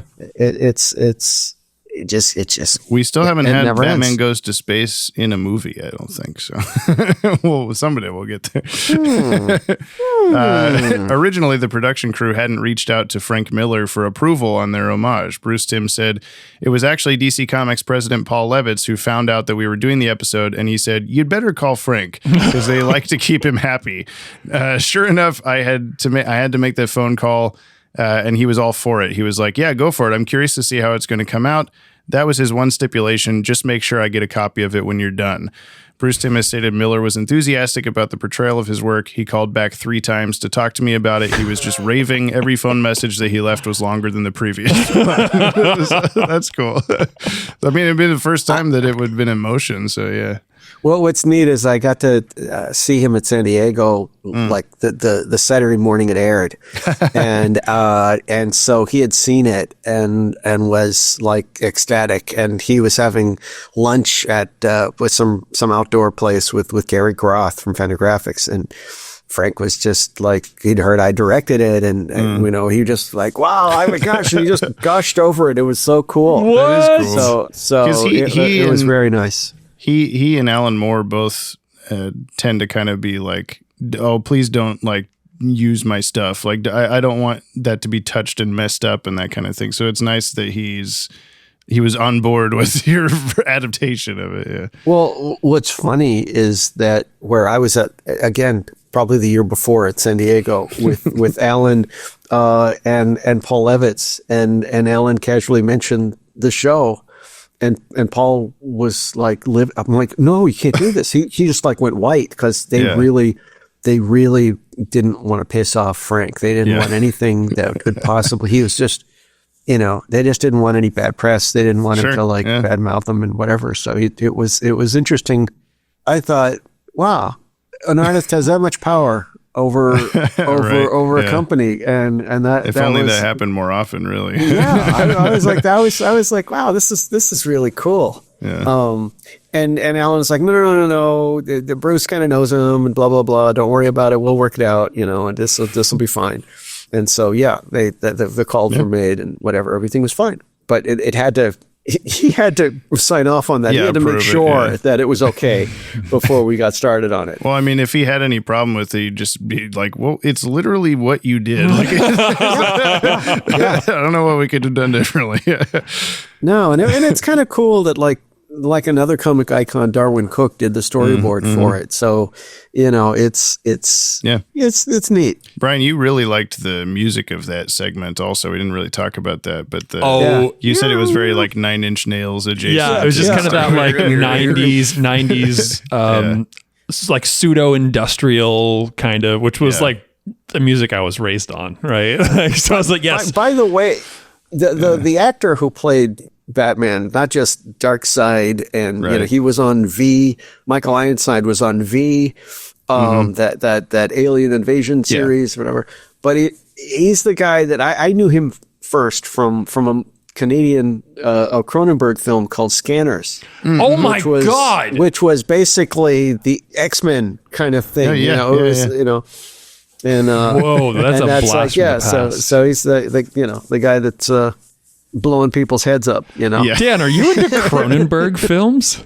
Oh, heck yeah. Really? Yeah, Videodrome and oh my gosh. Yeah. No. It's like shivers and we can't have too many podcast ideas. And The Fly, for crying out loud. The Fly is amazing. Yeah. Holy cow. Lots of body horror in that one. Yeah. No, it's like, I don't know, man, we should do cartoons of The Fly. I want to turn him into a superhero. Really disgusting. Okay, wait, Dan.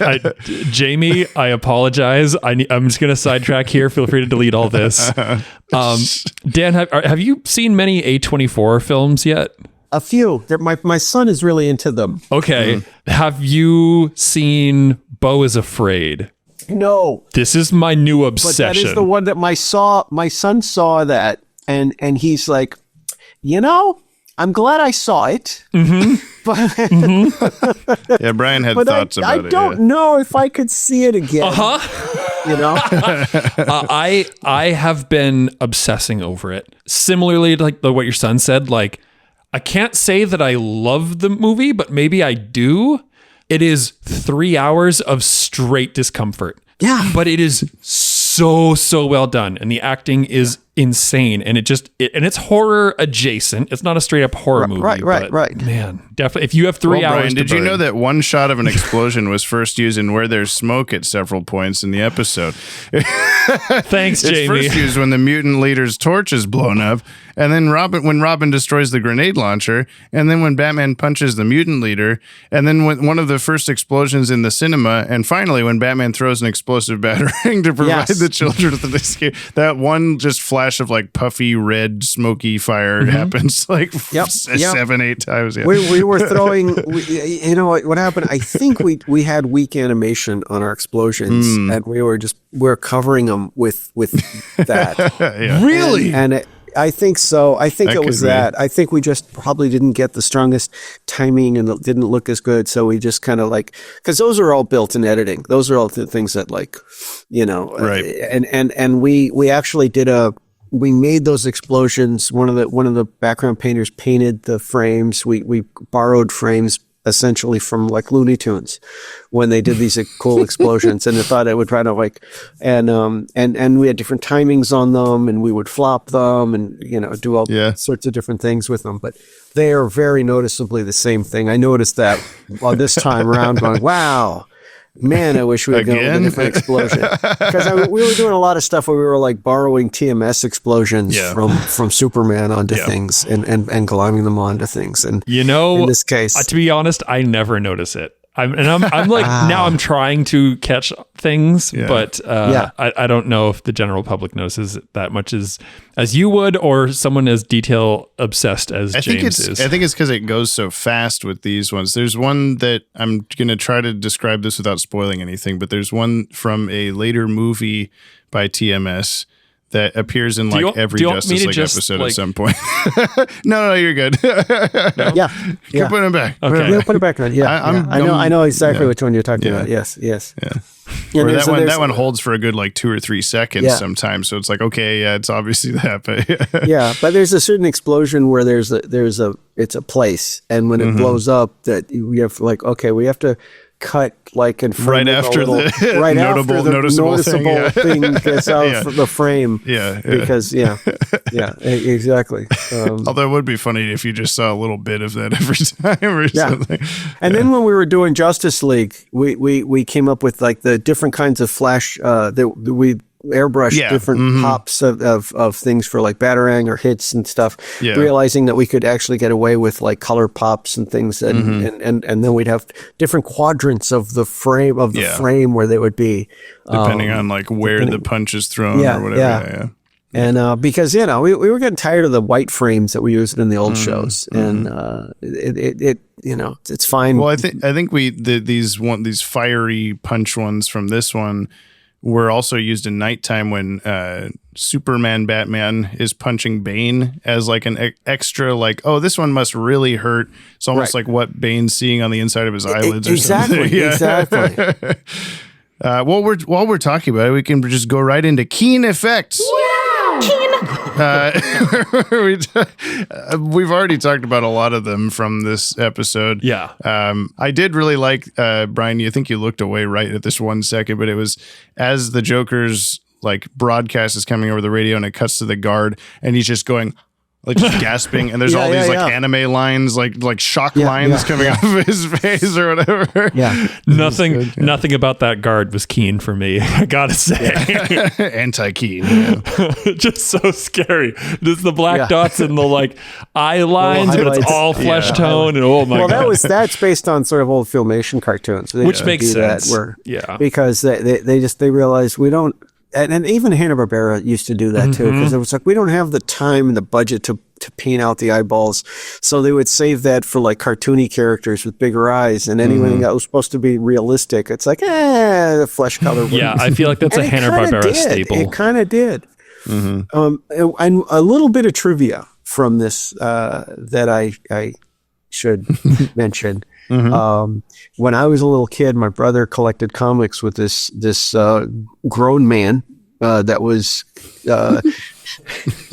Please explain further. Keep going. Was a duck. He was really mad all the time. He was an artist. He was an artist actually, and he painted covers for fanzines. And he was this huge collector, and he traded comics from time to time. My brother was older; he's 8 years older, so he was 16, whatever. And he's going over to the guy's house and trading comics and buying stuff off of him, and vice versa. And it was the 70s, man. It was awesome. It was awesome, and his name is John G. Fantuccio. Wow. Okay. Right. Okay. Points for the name. That's a great name. Yes. So he liked me. Yeah, he would do drawings because he was he was a really cool artist. He had these really cool fanzine covers that he would do. And he knew I was into this stuff, and he kind of wanted to encourage me to, so he gave me this comic book that was essentially garbage, really. He got it from I forgot where he saw a thrift store or a carnival or something. And he didn't want to throw it away because it was a classic. It's Batman number 49 or something, but it was coverless and the pages were all messed up. It wasn't moldy, but it wasn't in very good shape. It was all pages, so it was essentially a worthless comic that most people would throw away, but you can still read it. Most of the pages are there. So it was my first classic golden age comic from the 40s, actually, not even the 50s. It was really, really old. So I had this all my life, and it was back in the old days, comics, collectors would put them in the vegetable bags from the supermarket. And so I had the still Safeway printing of celery and carrots and stuff on the bag. Because we didn't have the fancy Mylar stuff, so we just had this stuff. And I turns out when we were working on the show, Glenn was complaining that the reprints, that the color never really matches the originals. The paper's shiny. It never looks the same. It's too bright. They never get the colors quite right. And we didn't have access to any Golden Age comics except for this one. So I brought it into work, and Glenn went over it, and we looked at stuff, and we used it as inspiration for the backgrounds for the Dick Sprang section.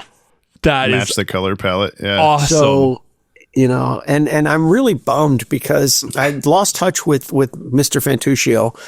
Never, hadn't, and then it turns out that he had passed away just before I was able to connect, find out how to connect through Facebook and stuff. And it turns out, he was a fan of the show. Oh, so he never knew. So he never knew that this little kid that he inspired ended up working on the show. That's still really cool, though.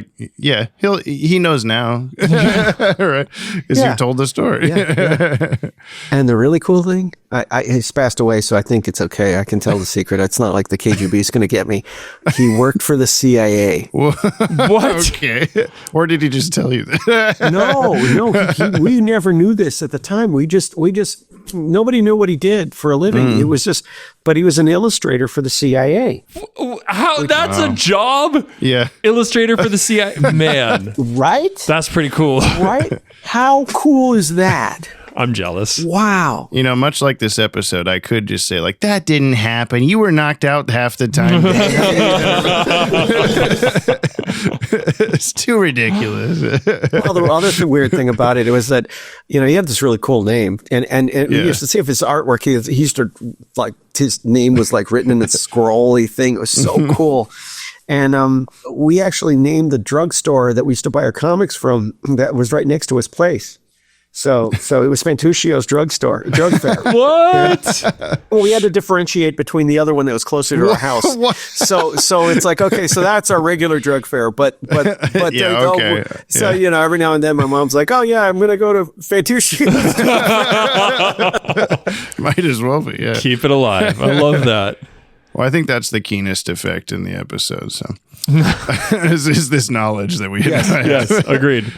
Well, we have a subsection of it now that we've only used twice, once for Sub-Zero and once for Over the Edge, called CGI or CG Nay, where we decide whether does this have CGI in it? I don't think it did. I didn't notice anything. I'm just saying I wish it would crop up more often. It will as we get further along, but we've just had such a there were just two almost back to back, and then we've just had nothing since then. But Brian's not complaining because he was very off put by it. So I don't remember us having CGI in any of these at this point. Over the Edge had it on Batgirl falling off the roof and that kind of stuff. Yeah, of course. But that was TMS Sub-Zero was loaded with it. And they had the Bat-Wing and some stuff. Yeah. I mean, I always felt cheated because we had I think their episodes were their effects and stuff from it will be interesting to decide episode. To decide when we get to more digitally colored shows whether we count CGI to also mean stuff like default After Effects filter that Dan threw on or something. Transition, exactly. Whatever. Yeah. But we were promised after Mask of the Phantasm that we were going to be able to use that Gotham City, through the opening credits, and we were going to be able to use that, for shots. And no, not so much. We never got that. It was empty promises. And also that department was we were encouraged to use them a lot because the guy in charge of the sort of production management at Warner's Animation was was his baby, that the digital area they were doing, effects for live action films. And, but they'd have a lot of downtime because they didn't have so many films. Yeah, I mean, if in Sub-Zero, our issues were that it was used too much, for things that didn't need to be that, like police cars and random things, but and we had some bat signals. We did some bat signals because the bat signal was a tough effect, and but I think even those digital ones, I wish were more diffused. That's this thing. It's like it's either they're too diffused or they're too crisp, and it's like and it's like, oh, it's got to be. There's like a thing. It's projected on a cloud, for crying out loud. It can't just be like this. Sharp. I had a hunch when we were watching Sub-Zero that it may not have bothered me as much when it was, so heavily compressed on a VHS tape and all that stuff, where it kind of blends in better. Oh, absolutely. And then I did see a clip from that. It was the Ryan Hipp, a listener of the podcast, sent me an upload of the Laserdisc version of Sub-Zero, which is the most similar to the VHS, very, compressed and shrunken and all this kind of stuff. And it doesn't hurt me as much to watch it in that way. But when you're watching it on Blu-ray, it's like, what is happening? What's going on? Oh, yeah. Yeah, it's quite the disparity. That stuff was never meant to be seen that sharp. Yeah, I know. No. Yeah. That's hence the yellow bat suit and all that. Yeah. Exactly. Okay, Batman's usefulness. What did Batman do? Did he get a 10 or only a 2? I really gotta know, tell me now, what is Batman's usefulness? So we give Batman a scale of 1 to 10 of how useful he was, and then pick an object from the episode to give him the rating.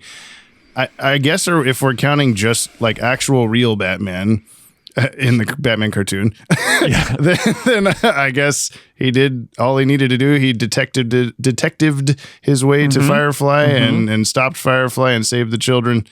So 7. Yeah, I don't know why lower than 10. 7 but, no. 7 goop 7 he bat shoots grenades. on the lightsaber. The grenade batterings. Yeah. I'll go. I feel like I want to go a little bit higher. I'm going to give him. Wow. I'm going to give. He did the thing. I'm going to give him an 8.5. Ooh, I should have thought about this. Giant. What is it? Humongous flutes or something out of 10. Yeah, humongous flutes. Yeah. Dan, you got a rating and an object rating for an us? object. Yeah. Oh, well, I already said the grenades, but okay. But yeah, no, I was going to say 6, but I think I move it up to 7, but only because he was very effective. He was. But it wasn't impressive. But he wasn't impressive. I think the ending. What, you beat Firefly? I could do that. I mean, he could have done it with more panache. Sure. Pizzazz. We need to go from Batman's usefulness to Batman's panache. Panache, yeah. I kind of like that. Yeah, everyone redo your songs. I think we already answered this while we were watching the episode, but we have a segment called "Where's Clayface?" now, Oh yeah, absolutely. Clayface is always somewhere. Frank in the Miller episode. In the mud puddle.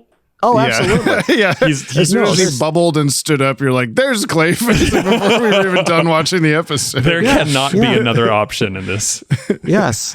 And then it rains and he melts and dies. Oh no, my guy.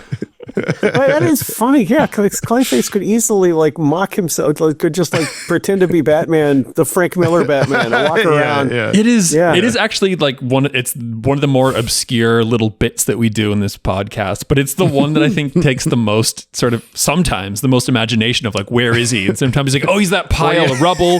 He was that goop coming out of the sewer. At one point, he was a wall that Superman put his fingers through and pulled a chunk out of. Yeah, that's right. No, I totally but this is he's the mud. Clearly, come on, clearly, he's the operating easy table. peasy. He's the surgeon. All right.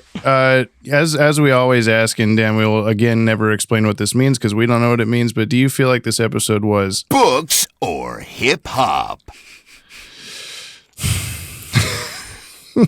I'll give it hip hop. There was a lot going on. It was very colorful. Yeah, it's cool. I don't have to give a reason, but I am. Yeah. Okay. I'm gonna say books. Oh, okay. Mm-hmm. Yeah, it was stories. Yeah. Again, don't have to give a reason. Books. Yeah, books, man. Books. Yeah. Okay. We've convinced Dan both ways. We got to pick. We got to pick one. Though. What? I know we can each have our own.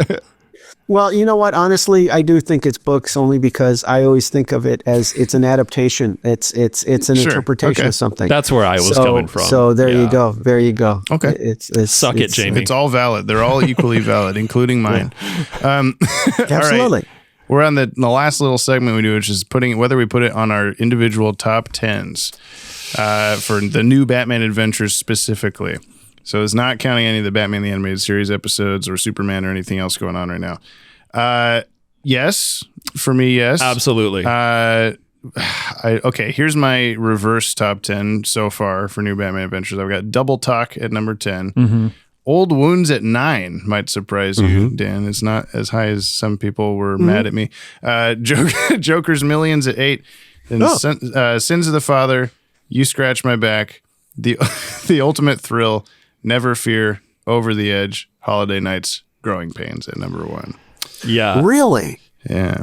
Okay, go ahead. What's your disagreement? No, I mean, for me, it's like Over the Edge is like that's. It was the hard pinnacle. to It's not the put pinnacle. it number 1, but yeah. But then Growing Pains is a pretty powerful episode, though. I know. Brian has a very similar. Yeah, mine's pretty close. It's almost ordered exactly the same. I got Double Talk at number 10, Old Wounds, Joker's Millions, You Scratch My Back, Ultimate Thrill, Sins of the Father, Never Fear, Over the Edge, Holiday Nights, and Growing Pains. Yeah, so our top 4 are the same. Yeah, 4. And then the same titles close. from there on out, but just in a slightly Cool. Well, so this is going to be, I feel like there's going to be a disparity here, but Jamie, where are you thinking? This is tough. I think I have a lot of fun with this. But it also is very slightly all over the place in my heart because it's like, oh, I really liked this, but then this was kind of whatever. And then I really liked this, but this was kind of whatever. Versus like the whole episode. It's hard to judge because it's like 3 different episodes in one episode. I think I'm going to put it at number 6, which is below the Roxy Rocket episode, but above 5 other ones. Yeah. But that kicks off Double Talk from my list. Goodbye, Ventriloquist. Oh no! Yeah, I am also. You're also going to end up kicking off Double Talk. I am also going to end up kicking off Double Talk, and so stick with me on this one. The way that I've been rating like all of these shows is kind of like the emotional impact or the storytelling, the heart behind it. And much like books or hip hop, you don't have to explain it. Sure. But I think because of just the insanity and the hilarity, like this is not an episode I'm going to be forgetting about anytime soon. And for that, I want to give it a pretty high rating.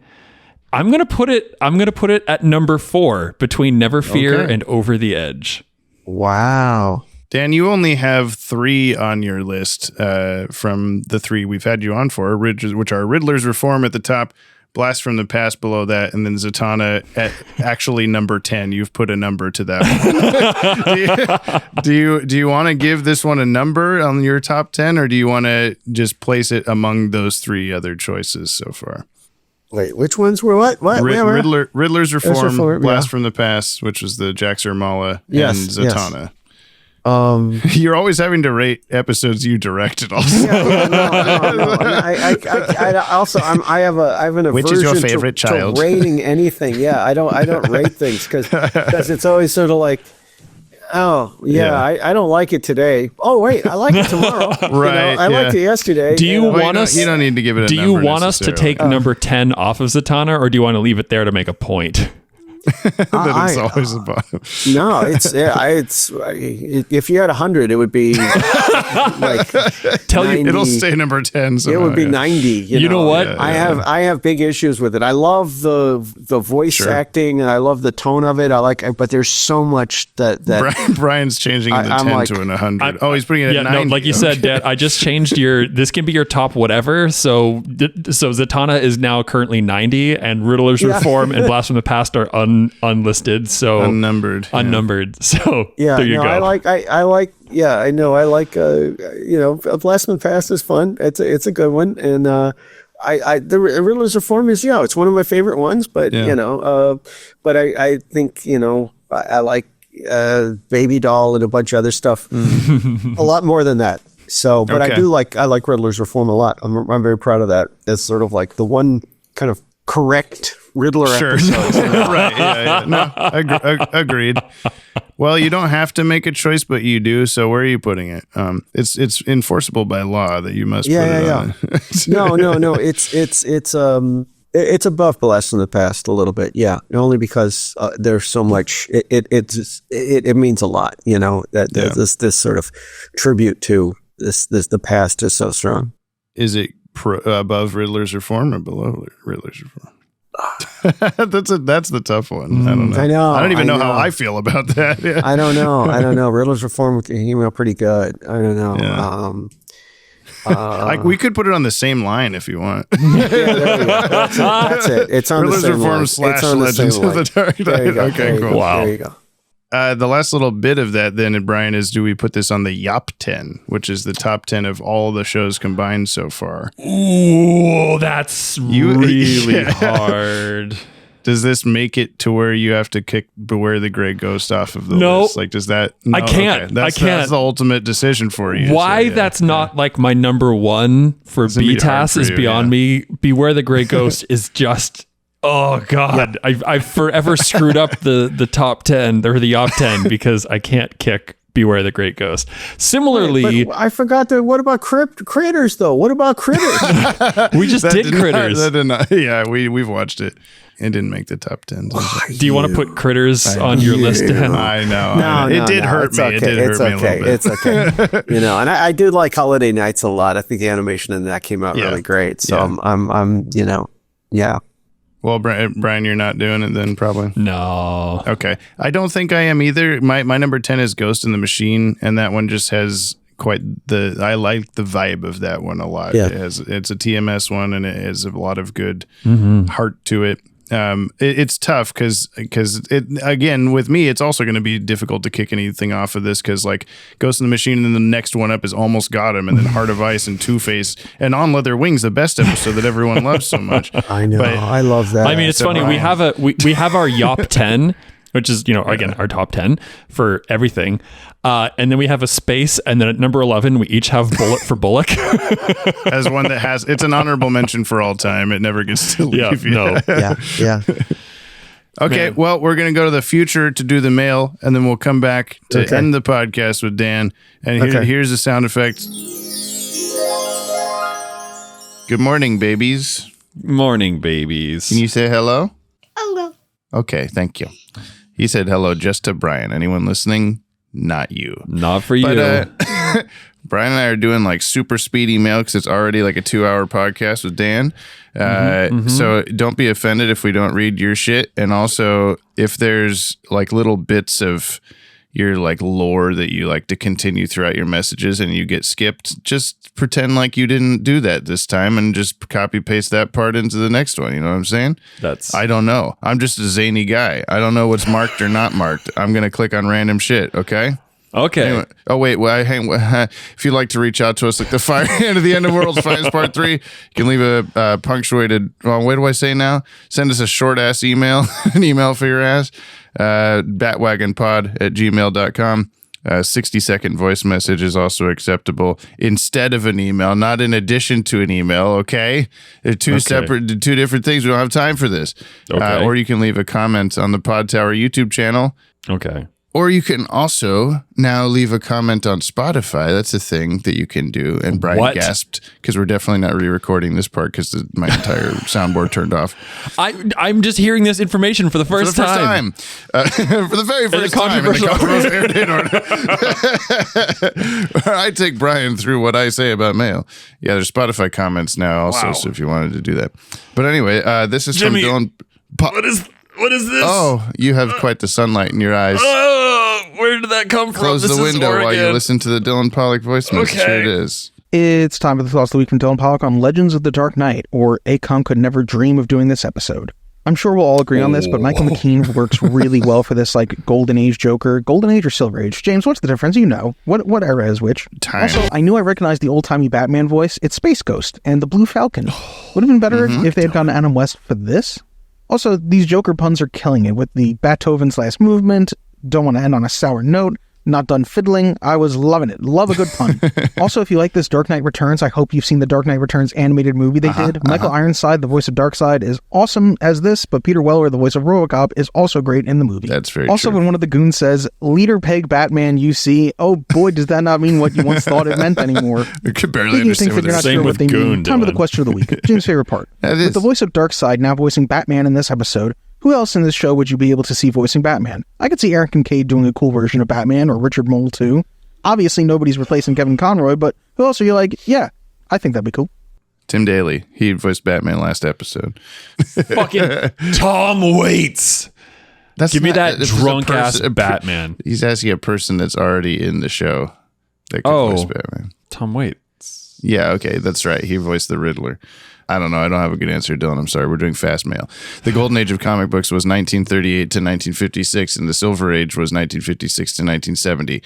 And then after that, now we're the Bronze Age. It was the Bronze Age after that, 1970 to 1985. And now 1985 until now is the Participation Award. Well, it says followed by the modern age of comic books, which seems like a bullshit thing to call it, 1985 to present day. Yeah, what the fuck? That's also a really big chunk of time. Yeah. Yeah. This is a comment on Spotify on last episode, Nighttime, from Reed Smith. Hi, James and Brian. I just caught up with you guys after I had to listen to you guys around the had to listen to you guys around the beginning. We're going to play a game. Yeah, 2024. Yeah. Welcome. You must play the entirety of Jump on the Bat-Wagon. And then what? No, that's it. I discovered your guys' podcast when I listened to you, James, when you were on the Batman the Animated Series podcast in February. Oh, okay, cool. I think that's Alex Robson's podcast. I also later discovered after starting Jump on the Bat-Wagon, Watchtower Database, and I am currently... Oh, so you went Jump on the Bat-Wagon to Watchtower Database. Yeah, that's you're cool. Welcome. And I'm currently trying to mostly follow that in chronological order. I'm now at 2019. Oh, of like all our videos? Jesus Christ. That's like 500 videos. Buddy. Oh my God. I've enjoyed hearing your guys' thoughts. Thanks, Reed. Thanks for being here and catching up and watching Superhero. What the fuck? And also our first Spotify comment. So like, yeah, well, maybe, first one I've read. Yeah, maybe. Well, that's what I'm saying. Like maybe put that on a t-shirt. Like my Spotify comment was the first read comment. Yeah. On the Jump on the Batwagon podcast from Spotify. Yeah. It just put that black t-shirt, white text. Read it. Yeah, that whole thing. Times New Roman. This is from Banana Papyrus. Man. Oh yeah. Papyrus. Banana Man says, okay, with a question mark. I'm going to take it. Yeah. I'm going to take it. I'm going to run. Okay. Okay. Super Luigi 64, who says, hello, Hacksaw Jim Duggan and Big Boss Man. Keep on yapping. So we finally reached the last of like 4 episodes of either of these shows I saw on TV as a kid, not counting the Batman Superman movie, thanks to the way these shows aired in Canada, which is badly. And this one actually has an interesting story attached to it. Ooh. And now you all have to hear it. Have you ever heard something described as a fever dream? Well, for me, this episode actually was, or so I thought. I remember waking up, drifting in and out of sweet consciousness one day while homesick from school, only to find myself watching what seemed to be a really old Batman cartoon. I'd seen like 2 episodes of the 60s or 70s one that had Adam West voicing it, so I thought maybe it's that. And then I doze off again, only to wake up in the middle of The Dark Knight Returns, which I definitely hadn't read. The worst part is I definitely slept through the segment at the end that actually explained everything. So this episode just sort of haunted my consciousness for like 8 years until the DVDs came out, when I finally figured it out. This episode and Critters, believe it or not. I believe it. Yeah. Oh my God. Okay. Aaron's doing the thing where if I don't get him chocolate milk immediately, he will explode. So just a second. I'm gonna talk to the nothing. No, I'm just gonna talk. Wow. It's kind of weird being alone again. I mean, if I was really a good friend, Jamie, I wouldn't be talking right now, so you wouldn't have to be listening to this. I'd just be silent. You'd know that it's silent. You can cut it out. But maybe the waveform is small enough that you can't tell that there's talking here, and I'm just all alone, except for the dogs and the cat and my girlfriend. Oh, he's back! Everything's fine! I cut all of that. I don't know what you said. I have a very quick, able to relate to that fever dream tale of being sick. And also I had a funk CD as like a middle schooler. That was the only CD I had to my name, was just a medley, whatever, of funk songs from the 70s and 80s. And it was like, I would fall asleep to that CD, so I'd only hear the first like 4 tracks. But then I woke up toward the end of the album, and it was playing as every time I turn around, back in love again. But it was so far down the line, I'd never heard it before. And I woke up, I'm sick, I'm tired. Oh my God, I'm in hell. Like and it gave me like such anxiety of like, what is going on? I don't know this song at all. And so like every time I hear that song, if I do, it very rarely, but I'll be like, oh, like something's wrong. Like the world is caving in. Well, so that was my question with Super Luigi 64's. Yeah, now when you like, watch this when you watch it, do you have that kind of like, oh, I'm feeling a little feverish? Yeah. Like, has it imprinted, or are you okay? Bring it and back. you're able to enjoy it. This is from Mutant Leader. The Dick Sprang one was better. Slice and dice, show 'em we nasty. And by nasty, I mean completely unable to properly express my love for a wonderful episode because I'm overcommitted to a bit sent with my powerful fists and head spikes. Greetings there, fellow Gothamite miscreants. It's your old pal here from the Mutant Gang, just calling in to make sure you all knew who had Gotham's best interests in heart. It's in fact the Mutant Leader. You see, I've heard a lot of allegations that the Mutant Leader is a spud, but in fact he's Billy Berserk, man, a real slicer dicer, and his pointy little nipples will point the way towards a brighter future for all criminals in Gotham. Anyways, hope you're having a great day out there and possibly a post-apocalypse where everyone's 20 feet wide. Enjoy. 20 feet wide. Definitely, in regards to voting and post-apocalyptic, I'd vote for him. Mutant Leader? Yep. As an option? I think so. That'd be Pointy good. nipples. I'd vote for him. Yeah. Fuck yeah. This is from Leg and Fox. Yopton's log number 104. Yopton's log, number 104. By God, I'm writing this log from a bunker outside of a nearby bunker. It seems the multiversal gates have opened and the banana folk are at war. I've been witness to several banana men and banana women being peeled in this conflict. There's several Yoppie onlookers scattered around, trying to resolve the conflict, headed by Dylan Fuck Pollock. Ryan Hip keeps smash-cutting sound bites chaotically into the fray, and I think I saw Livewire. Wait, no. Or is that Tank Girl? Regardless, I've hunkered down as Bizarro is destroying several nearby structures on accident, trying to save the strawberry peoples. But, whoops, if you'll excuse me, I just spilled coffee on myself. Gotta go. Wow, catching up. Yeah, you're getting closer. It's starting to be things we remember better. I like imagining that these are always, well, that one wasn't like on the pirate ship or whatever, but I always like imagining in Inception when they go to like purgatory and there's like crash on the beach, like the waves bring them there, and that's like that's just what I'm imagining, is because this is all like ethereal, like memories of the podcast that he's surfing through or whatever. Wow. Should I watch Inception again? Was that I think good so. or bad? It's very good. Is it? I think so. I like it. Okay. That means you won't. I like it's just as good as On Leather Wings, I'd say. This is from True Score, Legends of the Dark Knight, or perchance I could make these 4 children orphans and use them in colorful costumes. God, make them orphans. He's included a voice message and the list of things that was said during the episode. So I'm going to opt for the list of things that was said during the episode. Okay. There's time. This is your podcast. There's no time to die. Here's what was said. Not an immediate Firefly reference. We're screwed. Bro has an actual pig nose. Joker somehow is more unfunny than usual. You're not done fiddling with them yet? What? I'd like to do a little ditty for you. Oh no, the real villain Diddy has arrived. Oh, God. That kid is gay for Batman. Represent my boy, represent.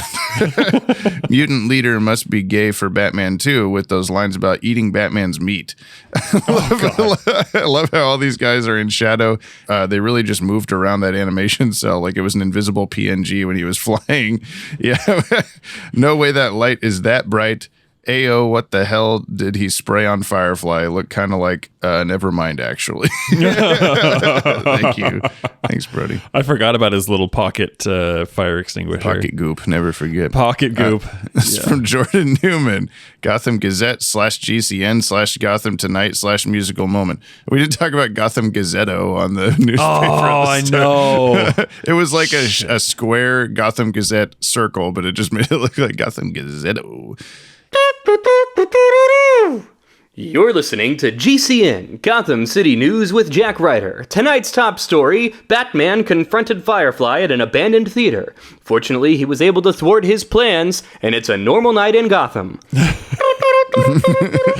We've got breaking news, folks. Batman and his trusty pal, the Boy Wonder, got into a tizzy with the Joker at a music shop. Thankfully, they successfully apprehended him. Crime is no laughing matter.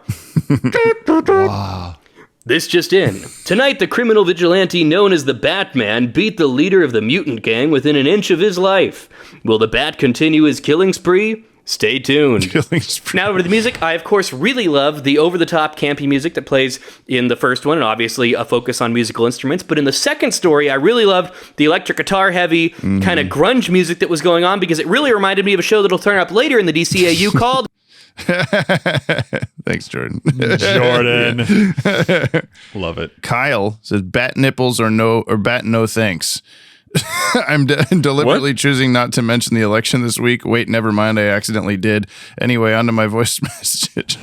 Good evening, Jathu and Broderick. I know I made that reference last week, but I'm officially putting it in the canon as a listener mail. What I really love about Legends of the Dark Knight is it shows how flexible the character is, tonally, genrely, that's not a word, but regardless, that's how I really feel about the character. However, what I think's really funny is obviously the reference to Joel Schumacher, and I'd be really curious, similar to the prequels for Star Wars, if there are kids who grew up with Joel Schumacher's Batman movies, if there are now apologists for those films. And that made me wonder, are there movies that you are an apologist for? And lastly, I'm sure Jordan Blumen's going to talk about this, but there was a lot of cues, specifically in the Dark Knight Returns section, that to me sounded very familiar to something we may hear in Redacted. Everyone wants to talk about Fuck. it. Yeah. Brian, you'll just like that thing they're talking about. Okay. The Alien versus Predator movies are enjoyable. That's my guilty pleasure thing that he's talking about. Yeah. Oh my God. Yeah. I'm going to pull Tip Tappercott out of the woodwork here and say Mortal Kombat. Oh, yeah. One more than two. I haven't seen past that, so I can't say they're terrible, but like, dear God, watch them. Yeah. No, I have fun with them. Ooh, and also, more so, I will, one step above that would be the like Sean Connery Bond movies and Roger Moore to a lesser extent, because they are just horrible and misogynistic and just like racist and all the things, but like, God, they're just, for whatever reason, I have such a soft spot for them. I think I'd say the same thing about the Pierce Brosnan ones for me. Like, that's my Bond for whatever reason. I know they are, and they're awful movies. They're not good, but that was James Bond to me as a kid. Were those movies? See, that's fair, because I had older parents, and I am old, and so. Well, I mean, my dad would put on the older ones than Pierce Brosnan and stuff like this. So like that and like older Star Trek movies that I can watch now and be like, ooh. But yeah. Last verse, we got Mark Aquino, Legends of the Dark Knight, or Pointy Mutant Nipples, or all I care about is hearing Brian's reaction to the name Dick Sprang.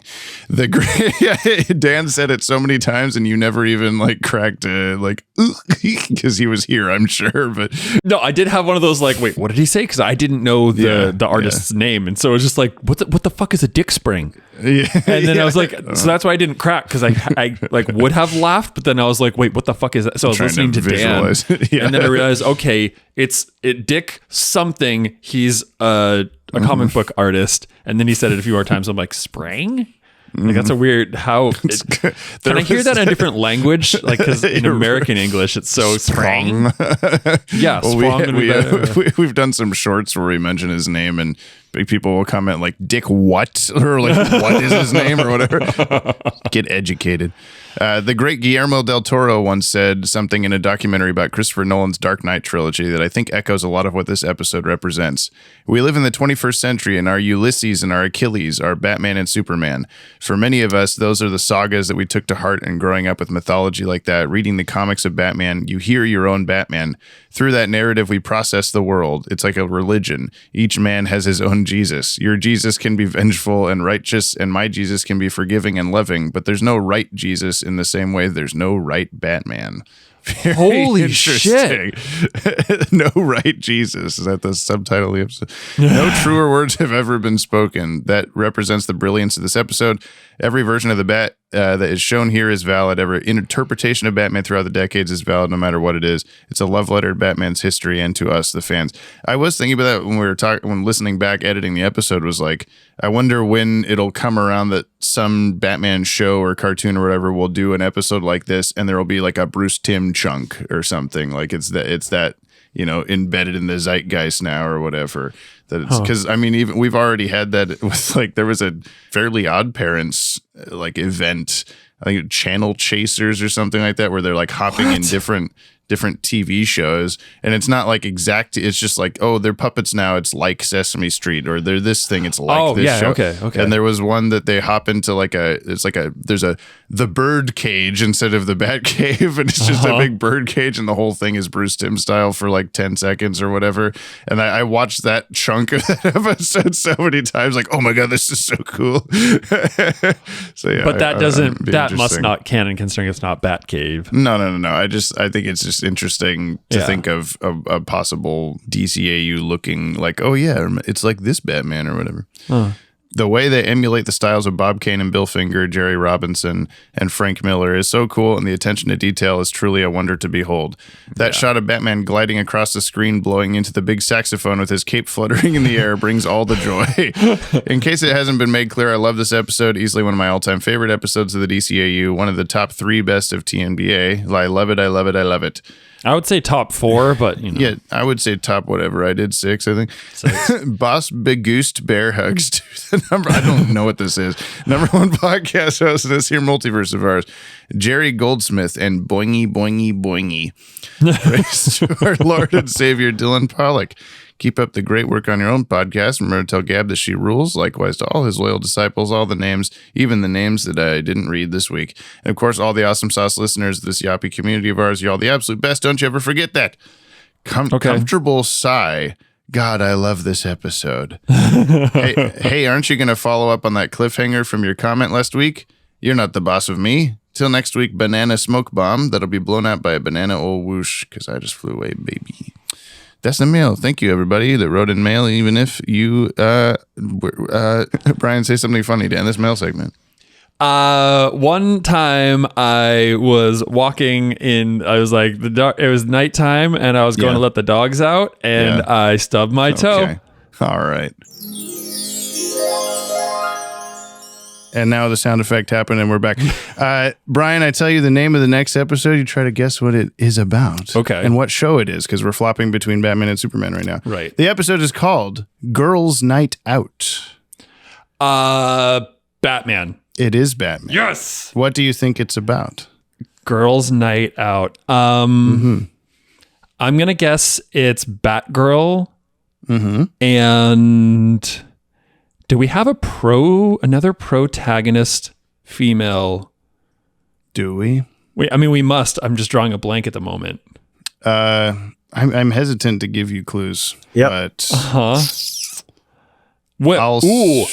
Is the other? I'm guessing it's so 2 female leads going out, and they're like doing the crime fighting for the night. Is the other female lead from TNBA or? Is it from... So it's Supergirl. Uh-huh. Yeah! You did it. You got it. Detective,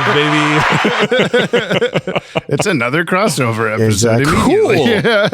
I like the crossovers. I really do. It puts the world in an interesting perspective, but... We're starting to mesh things a lot more now. Yeah, you know, it's like world's really finest. World's so fine. I think Supergirl is 16 right now, so Dan. That doesn't stop most people on the internet. It's fine. That's true. Yeah, ew. Let it be on record that we've got 11 episodes of Superman left, 5 episodes of Batman left. Wow. 7 episodes of the podcast until we start a new show. Wow. That'll be meshed in with coming this. up. Brian doesn't know which show it is or anything about it. Either. Yeah, I was there and I don't remember. You don't know what's up next? All right. Awesome. It had a lot of similarities to part of this episode is what's up next. So right, but I won't say which parts to give Brian any sort of information. So what the hell? Yeah.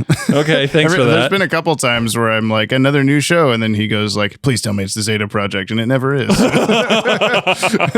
It will be someday, but not today. Yeah.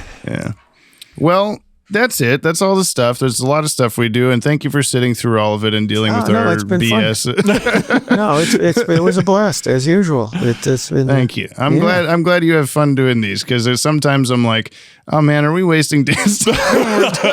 We're like, please come on our stupid goofy podcast. I had, you know, as you said, you know, I had a lot of stuff going on today, and it's just like this is a nice sort of release from all of this stuff. Okay. So I'm definitely glad to hear it, because as chaotic as this podcast is, and I think a lot of people listen to it for that reason, you know, I generally feel pretty confident in the chaos and the absurdity. And then there's moments like, you know, we say to the infamous Dan Riba, hey, is this episode books or hip hop? And I'm just like, what the hell am I doing with my life? Yeah.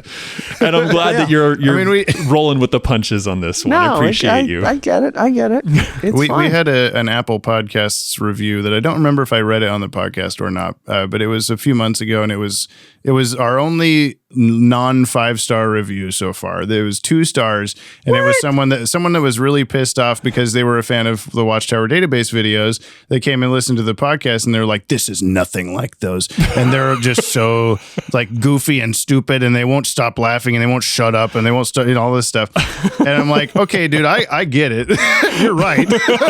But we do this to like escape because like, I mean, I assume as much as you still, I'm sure, enjoy the like, oh, James is asking me to come talk about this Justice League episode, and he's going to be very diplomatic and ask these specific questions and all this stuff. I'm sure you also enjoy the like, come be a goofball and talk about this stupid shit with us on this, on this thing. Absolutely. Absolutely. No, it's you know, and I'm like, again, while I still have a brain that can kind of remember some of this stuff, it's kind of fun to like, you know, reminisce. So, you know, but it doesn't even matter. I can pretend I had nothing to do with it. I just still have fun.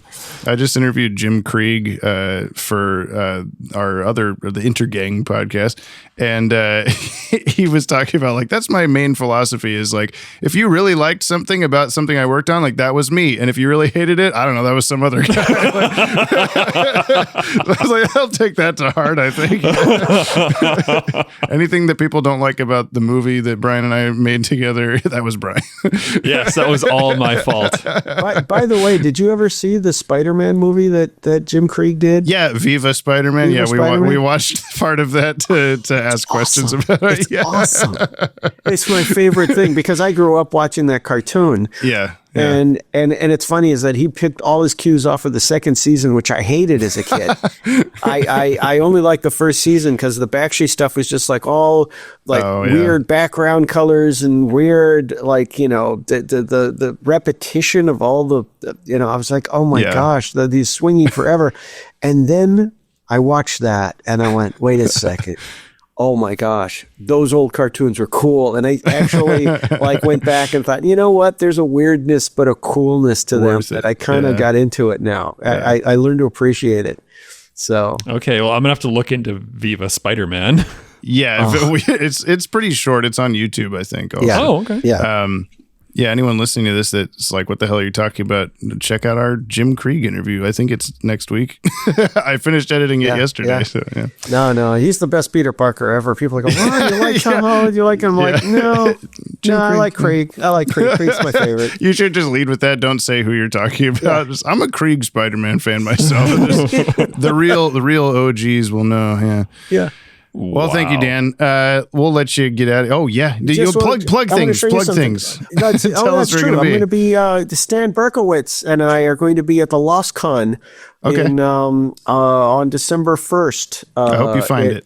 Yeah, I know. It's a Los Angeles science fiction convention, and it's going to be at the Hilton.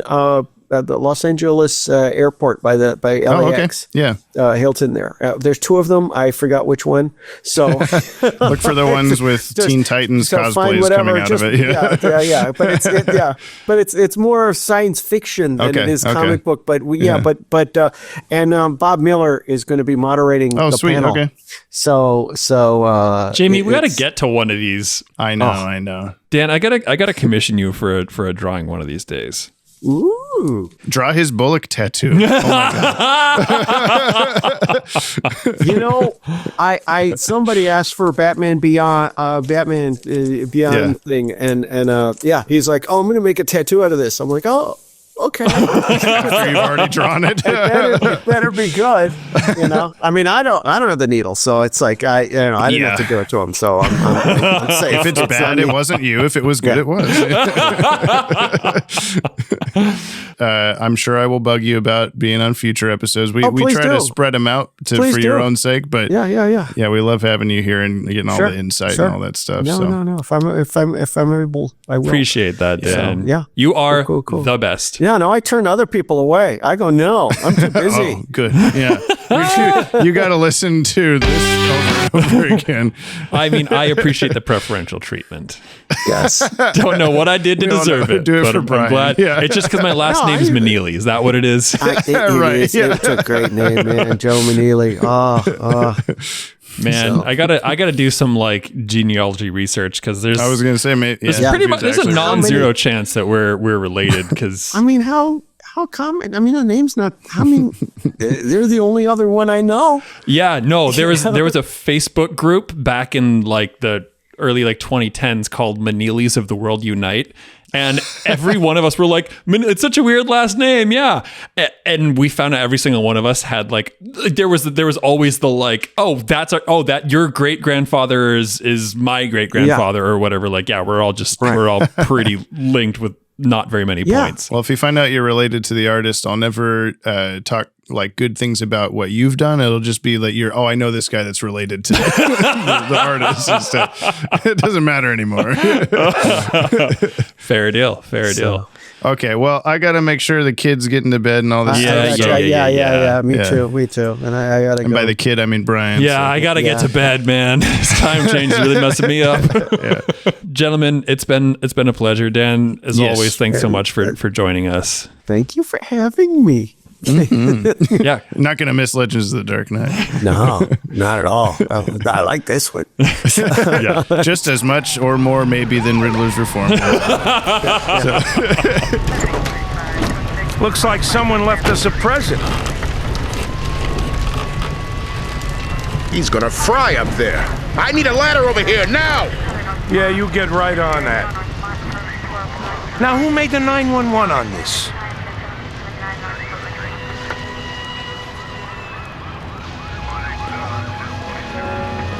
See? He was just like I said. What are you talking about? Did you see the way he fought?